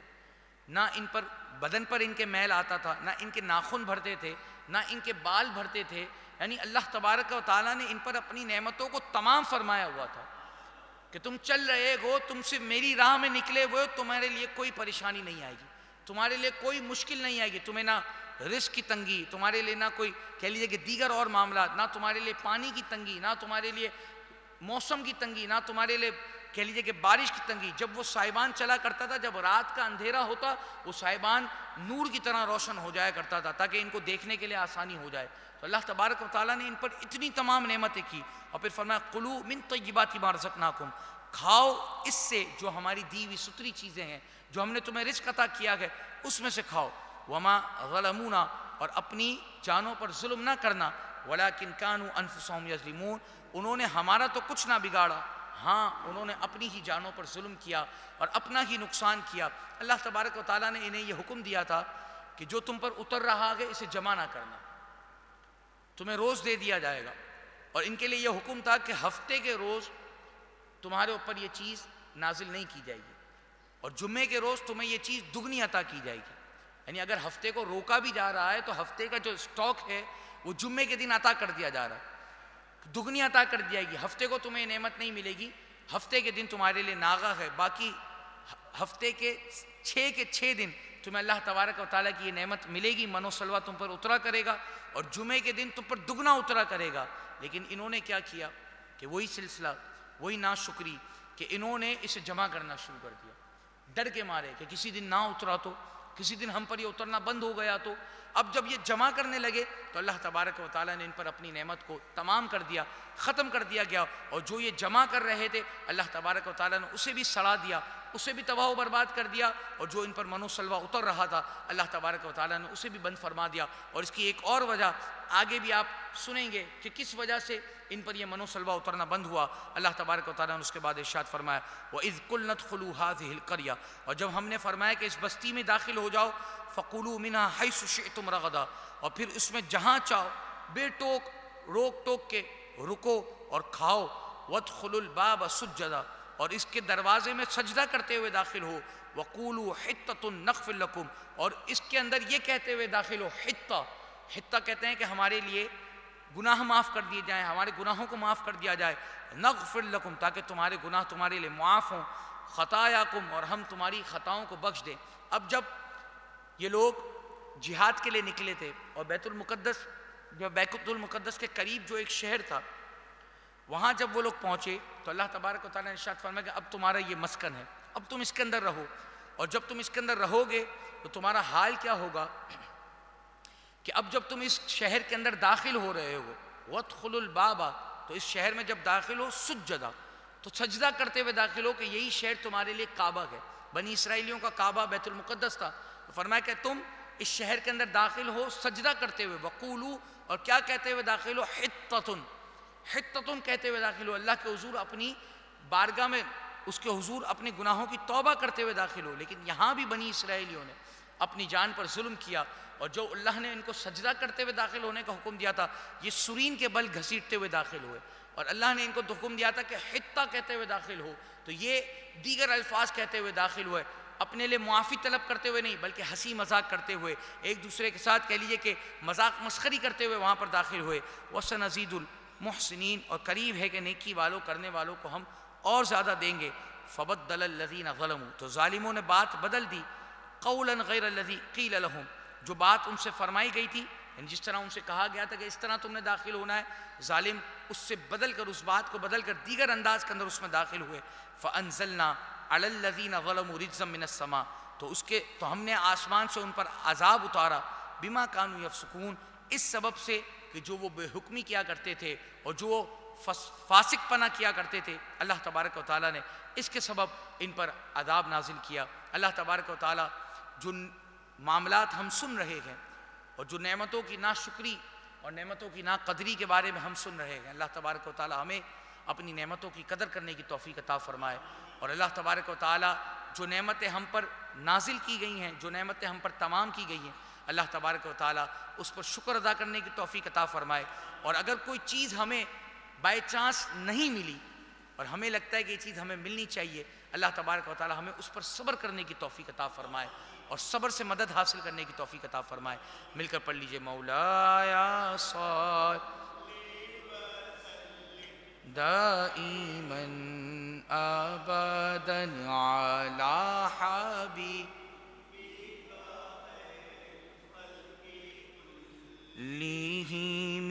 یا اکرم الخلق ما لمن الوذ بسواک عند حلول الحادث العمم مولاي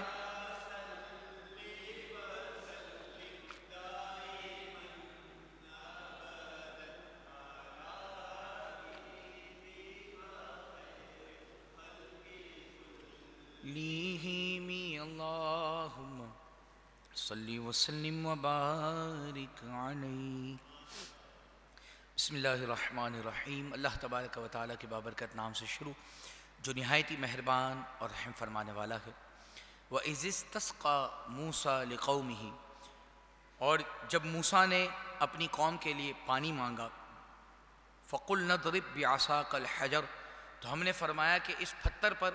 اپنا عصا مارو. فَانْفَجَرَتْ مِنْ حُسْنَتَا عَشْرَةَ عَيْنًا تو فوراً اس میں سے 12 چشمے بہہ نکلے. جس طرح میں نے آپ سے عرض کیا کہ بنی اسرائیل کے 12 گروہ تھے, 12 سردار تھے ان کے. جب دریا کے اندر بھی رستہ بنا تو ان کے لیے 12 رستے نکالے گئے. اسی طریقے سے جب پانی کی طلب ہوئی اور جب رستے میں وہ چل رہے تھے تو انہوں نے شکایت کی کہ یہاں پر دور دور تک صحرا ہے, بیابان ہے, پانی نہیں. تو اللہ تبارک و تعالیٰ کے حضور حضرت موسیٰ علیہ نبی علیہ السلام نے دعا کے لیے ہاتھ اٹھائے تو اللہ تبارک و تعالیٰ نے یہاں پر بھی اپنی نعمت تمام فرمائی. حضرت موسیٰ علیہ نبی علیہ السلام کو حکم دیا کہ آپ اس پتھر پر اپنے عصا کو ماریے. اللہ کے نبی نے اللہ کے حکم سے جب اس پتھر پر اپنا عصا مارا, اللہ تبارک و تعالیٰ نے فَانْفَجَرَتْ مِنْ حُسْنَتَا عَشْرَةَ عَيْنًا اللہ تبارک و تعالیٰ اس میں سے 12 چشمے نکال دیے کہ ہر گروہ اپنے چشمے میں سے پانی پی لے, ہر گروہ اپنے جو اس کے لیے چشمہ نکالا گیا ہے اس سے سیراب ہو جائے. اس کے بعد قد علم کل اناس مشربہم تاکہ ہر گروہ اپنے گھاٹ کو پہچان لے. کلوا واشربوا من رزق اللہ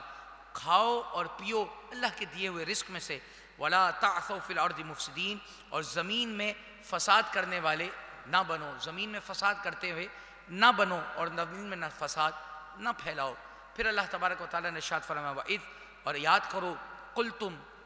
جب تم نے کہا یا موسیٰ اے موسیٰ علیہ نبی علیہ السلام لن نصبر علی طعام واحد کہ ہم ایک کھانے پر ہرگز صبر نہ کریں گے. یعنی جو ان پر منو سلوہ اتر رہا تھا نا, میں نے آپ سے پیچھے عرض کی کہ انشاءاللہ آگے اس کی وجہ بھی آئے گی. ایک تو وجہ یہ بنی کہ یہ جمع کرنے لگے تھے, دوسری وجہ یہ بنی کہ انہوں نے حضرت موسیٰ علیہ نبی علیہ السلام کی بارگاہ میں حاضر ہوئے اور کہنے لگے کہ لن نصبر علی طعام واحد کہ ہم ایک کھانے پر صبر نہیں کریں گے. یہ جو ہم پر روز ایک قسم کا کھانا آ رہا ہے ہم اس پر صبر نہیں کریں گے. فَادْعُ لَنَا رَبَّكَ آپ اپنے رب کے حضور دعا کیجئے. یخرج لنا مما تنبت الارض کہ زمین کی اگائی ہوئی چیزیں ہمارے لیے پیدا کر دے, ہمارے لیے نکال دے. جیسے کہ من بقلیہا کچھ ساگ نکال دے, وقصائہا ککڑی نکال دے, وفومہا اور اس سے گیہوں نکال دے, وعدسہا اور اس سے مسور کی دال نکال دے, وبصریہا اور پیاز نکال دے. تو اللہ تبارک و تعالیٰ نے ارشاد فرمایا قال، آپ ان سے ارشاد فرمائیں اتستبدلون الذی ہوا ادنی بالذی ہوا خیر، کہ کیا ادنا چیز کو بہتر کے بدلے مانگتے ہو. یعنی یہ جو چیزیں ہیں جو تم زمین سے نکالی ہوئی مانگ رہے ہو، جو اللہ تبارک و تعالیٰ کی طرف سے تم پر من و سلوہ نازل ہو رہا ہے، اس کے مقابلے میں تم یہ ادنا چیزیں مانگ رہے ہو. حالانکہ زمین کی نکلی ہوئی نعمتوں کو ماننا کوئی غلط نہیں ہے، لیکن ایک چیز تم پر بغیر محنت کے، ایک چیز تم پر بغیر کسی مانگے تم پر روز کے روز ایک بھاری مقدار کے اندر تم پر اللہ تبارک و تعالیٰ کی طرف سے نازل ہو رہی ہے، لیکن تم اس کی ناشکری کرتے ہوئے اس کے مقابلے میں دوسری چیز مانگو. تو اللہ تبارک و تعالیٰ نے یہاں پر بھی ارشاد فرمایا، اور پھر فرمایا کہ ان پر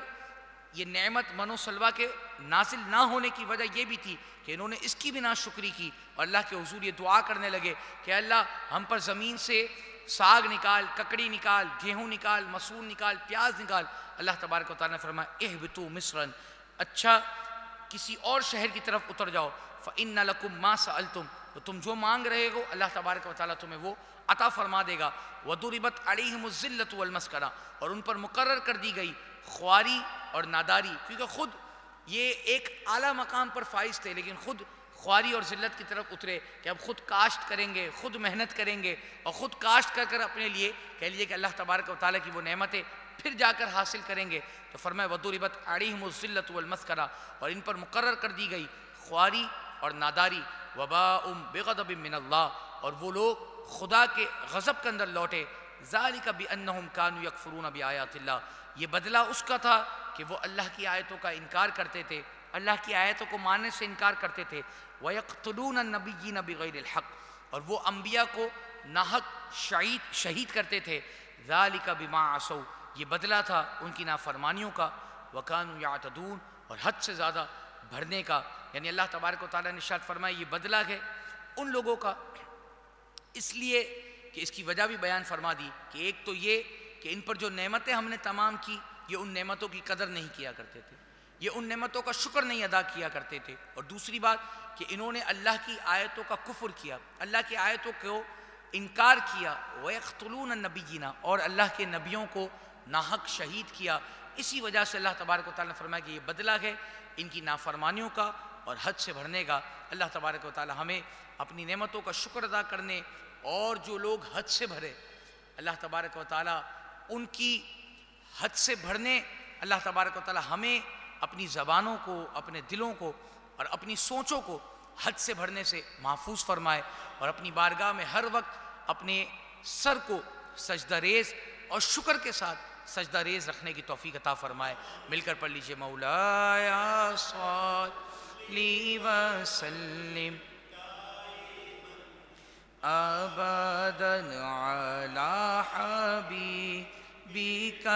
خیر الخلق کلہم یا ربی بالمصطفى بلغ مقاصدنا واغفر لنا ما مضى واسع الكرم مولاي صل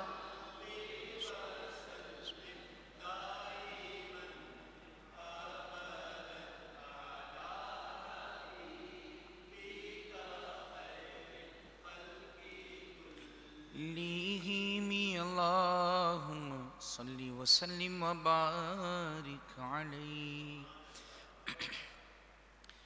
بسم اللہ الرحمن الرحیم. اللہ تبارک و تعالیٰ کے بابرکت نام سے شروع جو نہایت ہی مہربان اور رحم فرمانے والا ہے. ان الذین آمنوا، بے شک ایمان والے، والذین ہادوا، اور یہودی، والنصارى، اور نصرانی، والصابئین، اور ستارہ پرست، من آمن باللہ، ان میں سے جو بھی سچے دل سے اللہ پر ایمان لائے، والیوم الآخر، اور قیامت کے دن پر ایمان لائے، وعمل صالحا، اور نیک کام کرے،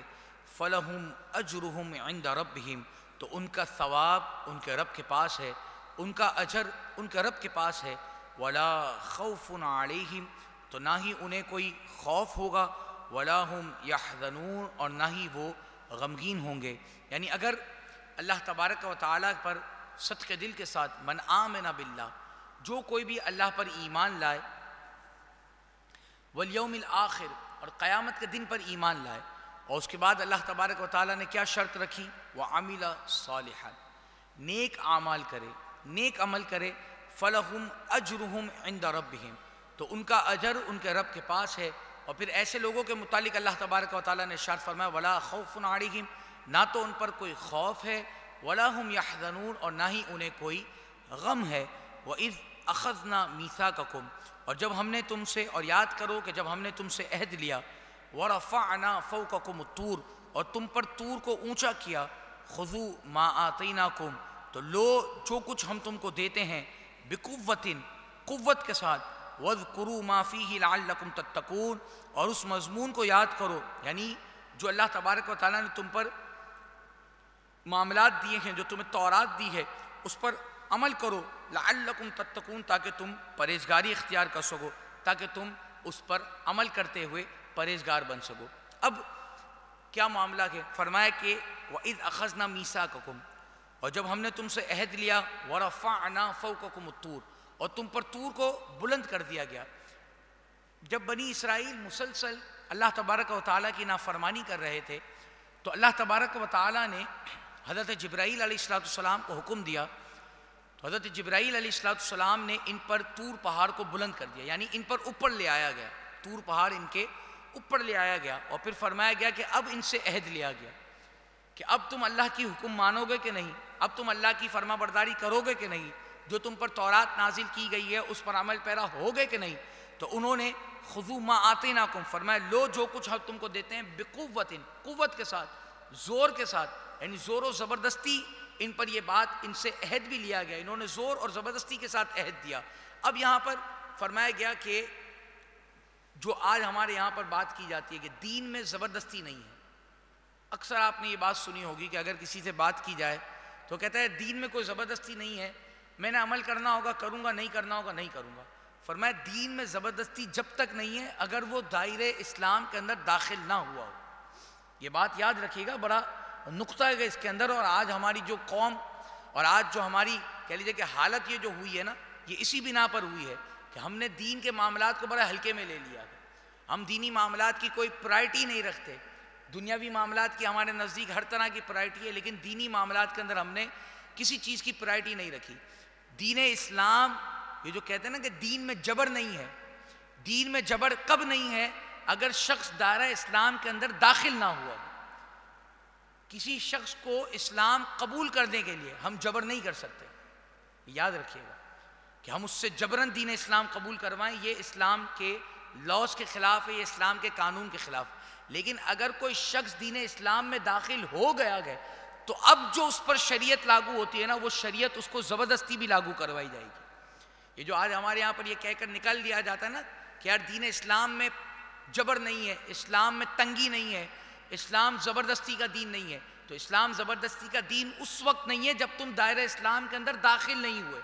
اب اگر تم دائرہ اسلام کے اندر داخل ہو گئے تو جو چیزیں اللہ تبارک و تعالیٰ نے تم پر فرض کی ہیں، جو چیزیں تم پر اللہ تبارک و تعالیٰ نے واجب کی ہیں، جن چیزوں کو بجا لانا تمہارے نزدیک اللہ تبارک و تعالیٰ نے فرض اور واجب کیا گیا، وہ تم پر زور کے ساتھ بھی کیا جائے گا، وہ تم پر زبردستی کے ساتھ بھی کیا جائے گا۔ دین اسلام میں داخل نہ ہو تو تم پر کوئی زبردستی نہیں، لیکن اگر دین اسلام میں داخل ہو گئے تو اب تمہیں اس کے معاملات زور اور زبردستی کے ساتھ بھی پورے کرنے پڑیں گے۔ تو یہ جو بنی اسرائیل پر زبردستی ہوئی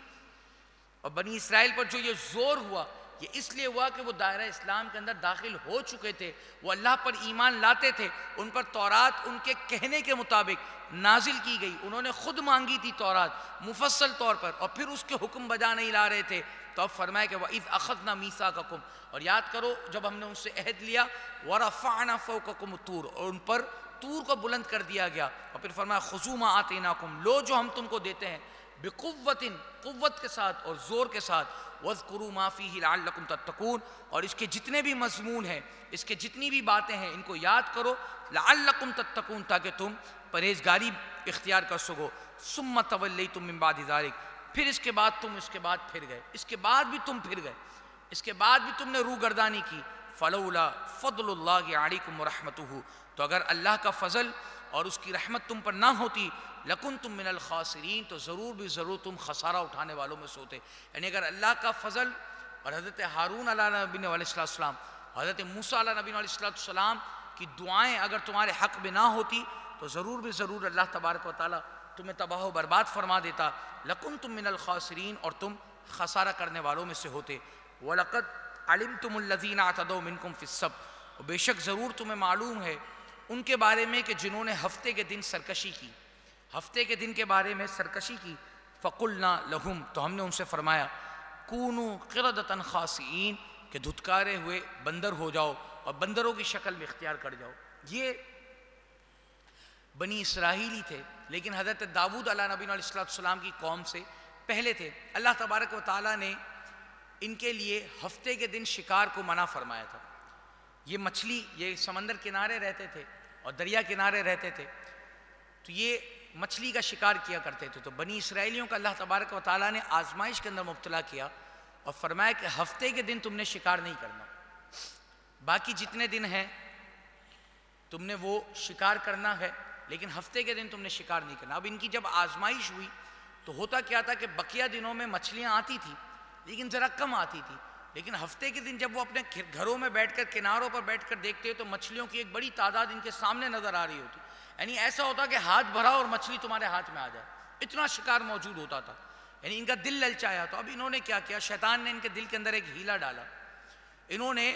دریا کے اندر سے نالیاں نکال لی، پتلی پتلی نالیاں نکالی، اور آگے انہوں نے ایک گڑھا کھود دیا۔ اب ہفتے کے دن جب وہاں پر مچھلیاں زیادہ آتی تو نالیوں کے ذریعے سے اس گھڑے کے اندر آ جاتی،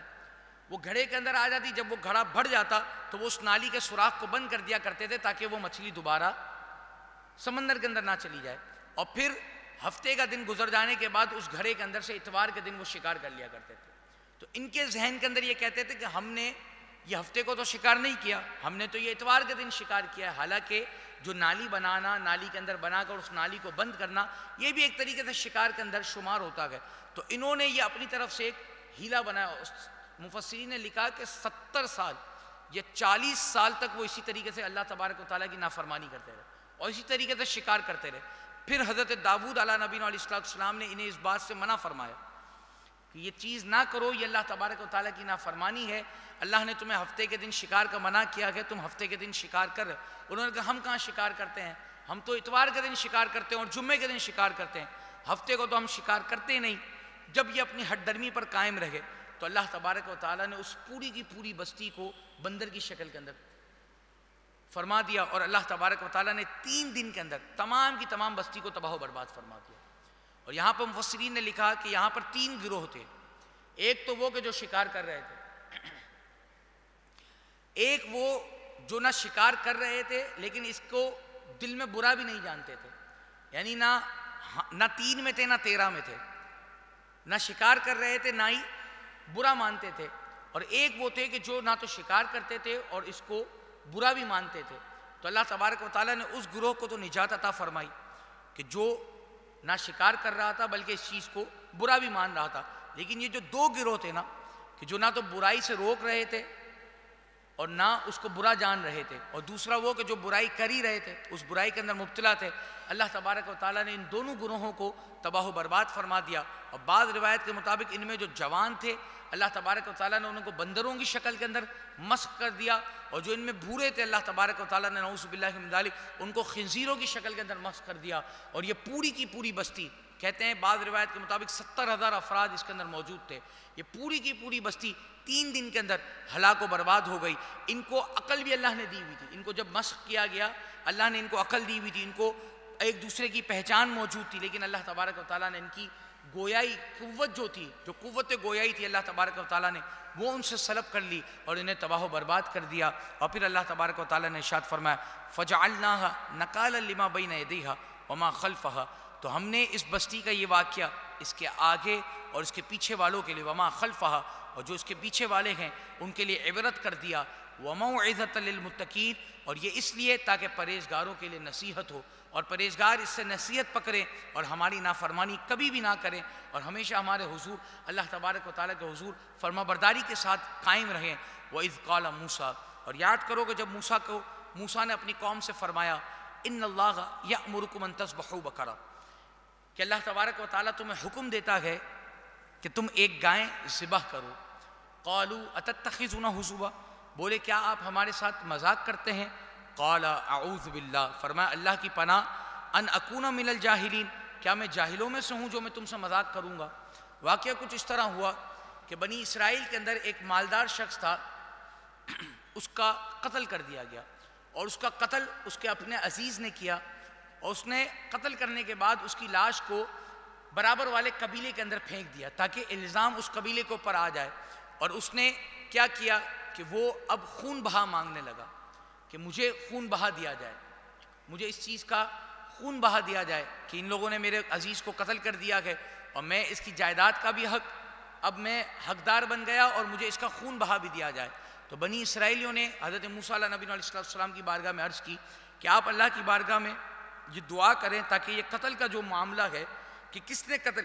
کیا ہے، کیا معاملہ ہے، وہ آسانی کے ساتھ حل ہو جائے۔ تو اب جب اللہ تبارک و تعالیٰ نے حضرت موسیٰ علیہ نبی علیہ السلام کی دعا کو قبول کیا تو آپ نے فرمایا کہ اے بنی اسرائیل، اللہ تبارک و تعالیٰ تمہیں حکم دے رہا ہے ان اللہ یأمرکم ان تذبحوا بقرہ،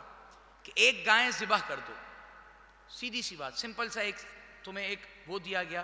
کہ ان تذبحوا بقرہ، کہ ایک گائے تم نے ذبح کرنی ہے۔ تو انہوں نے کیا کہا؟ قالوا اتتخذون حضوا،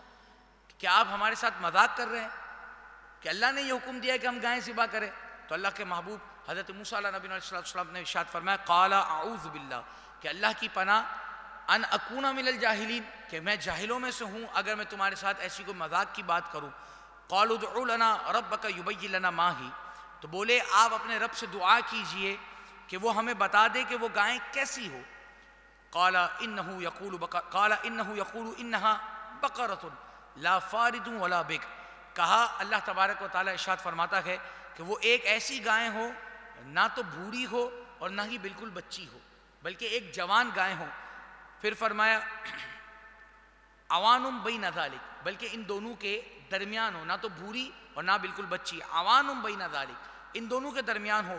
فافعلوا ما تؤمرون، تو کرو جس کا تمہیں حکم دیا جا رہا ہے۔ اللہ تبارک و تعالیٰ نے کیا ارشاد فرمایا کہ یہ کام کر دو جس کا تمہیں حکم دیا جا رہا ہے۔ قالوا ادع لنا ربک یبین لنا ما لونها، بولے آپ اپنے رب سے یہ دعا کیجئے، آپ اپنے رب سے یہ دعا کر کے معلوم کر کے بتائیے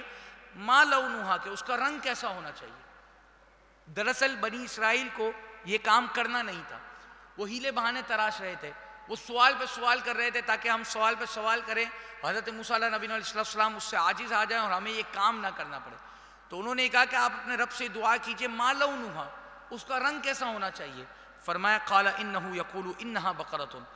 کہا کہ وہ فرماتا ہے، یعنی اللہ تبارک و تعالیٰ ان سے ارشاد فرماتا ہے کہ انها بقرۃ صفراء، کہ وہ ایک پیلی گائے ہوں، فاقع لونها تسر الناظرین، جس کی رنگت دیکھنے والوں کو خوش کر دے، یعنی ایسی رنگت ہونی چاہیے، صفراء پیلی گائے ہونی چاہیے، اور اس کی رنگت اس قدر حسین ہونی چاہیے کہ دیکھنے والا اس کو دیکھ کر خوش ہو جائے۔ قالوا ادع لنا ربک یبین لنا ما ہی، بولے اپنے رب سے دعا کیجئے کہ ہمارے لیے صاف صاف بیان کر دے کہ کیسی گائیں ہونی چاہیے۔ قال ان البقرہ تشابہ علینا، کہ بے شک ہمیں گائیوں کے اندر شبہ پڑ گیا، حالانکہ ان کو کیا کہا گیا تھا کہ تم ایک ان تذبحوا بقرہ، ایک گائیں ذبح کر دو۔ وہ چپ چاپ اگر کوئی بھی گائیں اٹھا کر ذبح کر دیتے تو اللہ تبارک و تعالیٰ ان کی قربانی کو قبول کر لیتا ہے، لیکن انہوں نے کیا کیا؟ سوال پر سوال کیا۔ جب وہ سوال پر سوال کرنے لگے تو ان کے لیے قیودات کو بڑھا دیا گیا، ان کے لیے قید کو بڑھا دیا گیا۔ سب سے پہلی قید کیا آئی کہ وہ گائیں ایسی ہونی چاہیے کہ لا فارض ولا بکر، نہ تو زیادہ بوڑھی اور نہ زیادہ بچی، عوان بین ذالک، ان دونوں کے درمیان ہونی چاہیے۔ اتنی بات بھی کافی ہو گئی تھی کہ ایک درمیانی عمر کی گائیں کو لے کر کاٹ دیا جائے، لیکن پھر انہوں نے سوال کیا کہ اس کا رنگ کیسا ہونا چاہیے۔ ایک اور قید انہوں نے خود بڑھا دی کہ قید رنگ کیسا ہونا چاہیے، فرمایا کہ ایسا پیلا رنگ کہ جو دیکھنے والے کو خوش کر دے۔ اب بھی ان کو تشفی نہ ہوئی، اب بھی یہ اطمینان نہ ہوئے، انہوں نے کہا کہ ان البقرہ تشابہ علینا، کہ بے شک ہمیں گائیوں کے اندر شبہ پڑ گیا ہے، بہت ساری گائیاں ہیں، ہمیں شبہ پڑ گیا ہے۔ اگر بالکل واضح واضح ہمیں یہ گائے کا رنگ اور رنگت سب چیزیں بتا دی جائیں، وَإِنَّا إِن شَاءَ اللَّهُ لَمُهْتَدُونَ، تو اگر اللہ نے چاہا تو ہم ضرور بضرور اس گائے کو پالیں گے۔ مفسرین لکھتے ہیں کہ جو انہوں نے انشاءاللہ کہا نا، اس کی برکت سے انہیں یہ گائیں مل گئی، اگر یہ نہ کہتے یہ زندگی بھر بھی اس گائے کو ڈھونڈتے رہتے۔ شکر الحمدللہ۔ رب العالمین۔ یہ زندگی بھر بھی اگر اس گائے کو ڈھونڈتے رہتے تو یہ گائے انہیں مہیا نہ ہوتی۔ یعنی انشاءاللہ کہنے کی اتنی برکتیں ہیں کہ اگر کوئی بھی کام کرنا ہو اس سے قبل اگر انشاءاللہ کہہ دیا جائے تو اللہ تبارک و تعالیٰ اس کام کو پایہ تکمیل تک پہنچاتا ہے۔ اب فرمایا گیا کہ آپ اپنے رب سے یہ دعا کیجئے کہ اسے بالکل واضح طور پر بیان کر دے۔ تو اب اللہ تبارک و تعالیٰ نے ارشاد فرمایا قال، اے حضرت موسیٰ ان سے فرمائے انہو یقول، کہ اللہ تبارک و تعالیٰ فرماتا ہے انہا بقرۃ، وہ ایک ایسی گائے ہو لا ذلول تثیر الارض، جس سے زمین کا نہ کوئی خدمت لی جاتی ہو، ولا تسقی الحرث، نہ اس نے کبھی زمین جوتی ہو، نہ زمین کے اندر ہل چلایا ہو، ولا تسقی الحرث، اور نہ اس نے کبھی کھیتی کو پانی دیا ہو، مسلمۃ لا شیۃ فیہا، کہ بے عیب ہو اس میں کوئی داغ نہ ہو، قالوا، تو اب وہ تمام کے تمام بولے الآن جئت بالحق، اب آپ ٹھیک ٹھیک بات لائے، اب آپ بالکل صحیح نشانی لائے ہیں، فذبحوها، تو اب انہوں نے اسے ذبح کیا، وما کادوا یفعلون، اور وہ اس کو ذبح کرنے کا ارادہ نہ رکھتے تھے۔ اب یہ گائیں کون سی تھی؟ یعنی جو انہوں نے اتنی قیودات بھرائی، تو ظاہر سی بات ہے اللہ تبارک و تعالیٰ نے اس سے قبل ایسی کوئی گائیں پیدا بھی فرمائی ہوگی۔ تو بنی اسرائیل کا ایک ایسا نیک شخص تھا کہ جس کے جب انتقال کا وقت قریب آیا تو اس کی کہہ لیجیے کہ کفالت کے اندر ایک چھوٹا بچہ موجود تھا، تو اس نے ایک گائے کو جنگل کے اندر چھوڑا اور اللہ تبارک و تعالیٰ کی بارگاہ میں دعا کی کہ الہ العالمین اس گائے کو میں تیرے حوالے کرتا ہوں، جب میری اولاد بڑی ہو جائے تو اس کے ذریعے سے اس کی مدد فرمانا۔ وہ نیک شخص تھا، اللہ تبارک و تعالیٰ نے اس کی دعا کو قبول فرمایا، اور وہ گائے وہی تھی کہ جو پیلے رنگ کی تھی، نہ زیادہ جوان نہ زیادہ بھوری، عوان بین ذالک، ان کے درمیان، نہ اس سے کبھی کھیتی جتوائی گئی تھی، نہ اس کو کبھی زمین کے اندر پانی دینے کے لیے کہہ لیجیے کہ معاملہ کیا گیا تھا، بے عیب تھی، بے داغ تھی۔ اب جب وہ بچہ بڑا ہوا تو اس کی والدین جب نیک ہوں تو اچھی تربیت بھی کی جاتی ہے اور اچھا معاملہ بھی کیا جاتا ہے، تو انہوں نے کہا کہ تمہارے والد نے جنگل کے اندر ایک گائے چھوڑی تھی، اب تم جوان ہو گئے ہو، جاؤ جا کر وہ گائے لے کر آ جاؤ۔ اب وہ بچہ جب جنگل کے اندر گیا، اللہ کی بارگاہ میں عرض کی، اللہ کی بارگاہ میں دعا کی، اللہ تبارک و تعالیٰ نے اسے وہ گائیں کہہ لیجیے کہ ملوا دی، اور وہ گائیں کو لے کر اپنی والدہ کی خدمت میں آ گیا۔ اب ان کی والدہ نے کہا کہ جاؤ لے جا کر اسے بازار کے اندر بیچو، اور 3 دینار سے کم کے اندر فروخت نہ کرنا۔ کتنے؟ 3 دینار، اور جب بھی فروخت کرنے لگو مجھ سے آ کر اجازت ضرور طلب کرنا۔ اب یہ بچہ اس گائے کو لے جا کر بازار کے اندر کھڑا ہو گیا، اور اس وقت جو گائے کی ایک اوسطن قیمت تھی وہ 3 دینار ہی تھی، یعنی اس گائے کی کوئی زیادہ قیمت نہیں مانگی گئی تھی، جو ایک اوسطن قیمت تھی وہ 3 دینار ہی تھی۔ اب جو وہ جا کر وہاں پر کھڑا ہوا تو ایک فرشتہ اللہ تبارک و تعالیٰ کی طرف سے اس کے پاس آیا، اور آ کر اس سے کہا کہ گائے کتنے کی دیتے ہو؟ اس نے کہا 3 دینار کی، لیکن اپنی والدہ سے اجازت لے کر۔ اگر تم مجھے 3 دینار دو گے میں پہلے اپنی والدہ کے پاس جاؤں گا، اس سے اجازت لوں گا، اور پھر تمہیں یہ گائے عطا کروں گا، اس کے علاوہ میں گائے تمہیں نہیں دے سکتا۔ اس نے کہا اچھا ایک کام کرو، 3 نہیں 6 دینار لے لو، لیکن اپنی والدہ سے نہیں پوچھنا۔ اس نے کہا ایسا نہیں ہو سکتا، تو مجھے 6 دینار دو، لیکن میں اپنی والدہ سے ضرور پوچھ کر آؤں گا۔ اس نے کہا اچھا چلو ٹھیک ہے، جاؤ پوچھ کر آؤ اپنی والدہ سے۔ وہ اپنی والدہ کے پاس آیا، اس نے کہا کہ ایک شخص ہے جو کہ 6 دینار دے رہا ہے، اور اس نے مجھ سے اس طرح کی بات کی، لیکن پھر کہا کہ جاؤ اپنی والدہ سے جا کر پوچھ کر آؤ۔ تو اس کی والدہ نے کہا ٹھیک ہے 6 دینار کے اندر فروخت کر دو، اگر وہ شخص دوبارہ آئے اسے 6 دینار کے اندر فروخت کر دینا، لیکن اگر کوئی دوسرا آئے تو مجھ سے اجازت طلب کرنا، بغیر اجازت طلب کیے مت فروخت کرنا۔ اب وہ شخص جب دوبارہ لوٹا، وہ بچہ، اس نے دیکھا کہ وہ شخص وہاں پر موجود نہیں ہے۔ اب اللہ تبارک و تعالیٰ نے اسی فرشتے کو دوسری شکل کے اندر اس کے پاس بھیجا۔ وہ آیا، اس نے کہا گائیں کتنے کی دیتے ہو؟ اس نے کہا کہ ابھی ایک شخص مجھے 6 دینار کی آفر کر گیا ہے، میں نے اپنی والدہ سے پوچھا، میری والدہ نے حامی بھر لیے، میں اسے 6 دینار میں فروخت کروں گا، لیکن تم دوسرے ہو، اگر تم نے یہ 6 دینار میں لینی ہے لو، لیکن میں اپنی والدہ سے پوچھ کر تمہیں اس کو فروخت کروں گا۔ اس نے کہا کہ مجھ سے 12 دینار لے لو، لیکن اپنی والدہ سے نہیں پوچھنا۔ اس نے کہا نہیں، میں والدہ سے پوچھے بغیر تو تمہیں یہ گائے نہیں فروخت کر سکتا۔ اس نے کہا اچھا تم جاؤ جا کر پوچھو 12 دینار میں اگر تمہاری والدہ فروخت کرتی ہیں تو اس کو فروخت کر دو۔ اب ان کی جو والدہ تھی وہ نیک خاتون تھی، وہ سمجھ گئیں کہ اللہ تبارک و تعالیٰ کی طرف سے ہماری آزمائش ہے، ہماری طرف رب تعالیٰ میرے بیٹے کو بھی جانچ رہا تھا کہ آیا وہ میرا فرما بردار ہے کہ نہیں، اور ہماری بھی کہہ لیجئے کہ مدد کرنا چاہ رہا ہے، کیونکہ ایک وقت ہم نے دیکھا ہے مشکلوں کا. اب اللہ تبارک و تعالیٰ نے اس کے والد کا انتقال ہو گیا، ہم نے ایک کمپلسری کی حالت گزاری ہے. اب اللہ تبارک و تعالیٰ شاید ہمارے لیے کچھ اچھا کرنا چاہتا ہے. تو ان کی والدہ نے ان سے کہا کہ بیٹا جاؤ اور جس نے 12 دینار کی آفر کی ہے نا اس سے پوچھو کہ میں اس گائے کو رکھوں یا بیچ دوں. اب جب وہ بچہ دوبارہ لوٹا اس نے آ کر اسی شخص سے یہ سوال کیا کہ میری والدہ یہ کہہ رہی ہیں کہ آپ سے پوچھوں کہ اس گائے کو رکھا جائے یا بیچ دیا جائے. تو اس نے کہا کہ اس فرشتے نے کہا اس گائے کو رکھو اور بنی اسرائیل تمہارے پاس آئیں گے اس گائے کی طلب کے اندر، ڈھونڈتے ڈھونڈتے تم تک پہنچیں گے اور تم اس گائے کی قیمت اس گائے کی کھال برابر سونا لینا. یعنی اس گائے کی کھال کے اندر جتنا سونا بھرا جا سکتا ہے نا اتنا سونا تم نے اس گائے کا لینا ہے. تو اب اللہ تبارک و تعالیٰ نے اس گائے کی قیمت اس طرح اس بچے کو ملوائی. اور بنی اسرائیل کی جو کہہ لیجیے کہ ہٹ درمی تھی، کیا فرمایا گیا تھا؟ ان تذبحوا بقرہ، کہ ایک گائے ذبح کر دو. اللہ تبارک و تعالیٰ اس قتل کا معاملہ ارشاد فرما دے گا. اس قتل کا معاملہ کیا تھا؟ اللہ تبارک و تعالیٰ نے ارشاد فرمایا کہ تم جب گائے ذبح کرو گے تو اس گائے کے گوشت کا ایک ٹکڑا اس لاش پر مارنا، یہ لاش اٹھ کر تمہیں اپنے قاتل کا پتہ بتا دے گی. اتنا سا معاملہ تھا. اللہ نے کیا ارشاد فرمایا تھا کہ ان تذبحوا بقرہ، کہ ایک گائے ذبح کر دو تمہارا معاملہ ختم ہو جائے گا. لیکن انہوں نے کیا کیا؟ سوال پر سوال کیا، اپنے لیے قیودات بھراتے گئے. اب جب وہ قید بھرتی گئی تو ایک اوسطن 3 دینار کے اندر، 1 دینار کا یعنی ایک سونے کا سکہ 1 دینار کہلاتا تھا. 3 دینار کی ایک گائے ملنے والی جو گائے تھی وہ اللہ تبارک و تعالیٰ کی نافرمانی کی وجہ سے، اللہ تبارک و تعالیٰ کے حکم کے آگے ہٹ درمی کرنے کی وجہ سے وہ گائے بنی اسرائیل کو اس گائے کی کھال برابر سونا دینے کے بعد ملی. اور اللہ تبارک و تعالیٰ کے جو نیکوکار ہوتے ہیں، یہ دیکھیں اللہ تبارک و تعالیٰ نے کس طرح ان کی مدد فرمائی ہے کہ اللہ تبارک و تعالیٰ نے اس کی مدد اس طرح فرمائی کہ ایک نیکوکار شخص جو اللہ کے حضور اپنی امانت چھوڑ کر گیا، اللہ تبارک و تعالیٰ نے 3 دینار کی گائے کے اس کو پوری کھال بھر سونا عطا فرمایا. تو ہمیں اس کے اندر یہ درس بھی مل رہا ہے. کئی دروس ہیں. ایک تو یہ کہ رب تعالیٰ کا جب حکم آ جائے تو اس میں یہ کیا وہ کیا چونچا نہیں ہوتی. ایسا ہو جائے ویسا ہو جائے، اس طرح ہو جائے اس طرح ہو جائے، یہ نہیں ہوتا. جیسا رب کا حکم ہے ویسا مان لینا چاہیے. اگر تم اس میں سوال پیدا کرو گے، اس میں قیودات پیدا کرو گے تو تمہارے لیے ہی مشکل پیدا ہوتی چلی جائے گی، تمہارے لیے ہی مشکلات پیدا ہوتی چلی جائیں گی. اور دوسرا درس ہمیں یہ ملتا ہے کہ ہمیں اپنی ماں باپ کی نافرمان برداری کرنی چاہیے. یہ جو آج ہم اپنے ماں باپ کے آگے آواز بلند کر دیتے ہیں، اپنے ماں باپ کی نافرمانی کر دیتے ہیں، اپنے ماں باپ سے پوچھے بغیر معاملات کر جاتے ہیں، تو ہمارے لیے اس واقعے کے اندر بھی درس ہے کہ اس شخص نے، اس بیٹے نے اپنی والدہ کی بات مانی تو اللہ تبارک و تعالیٰ نے اس سے 3 دینار کی گائے کے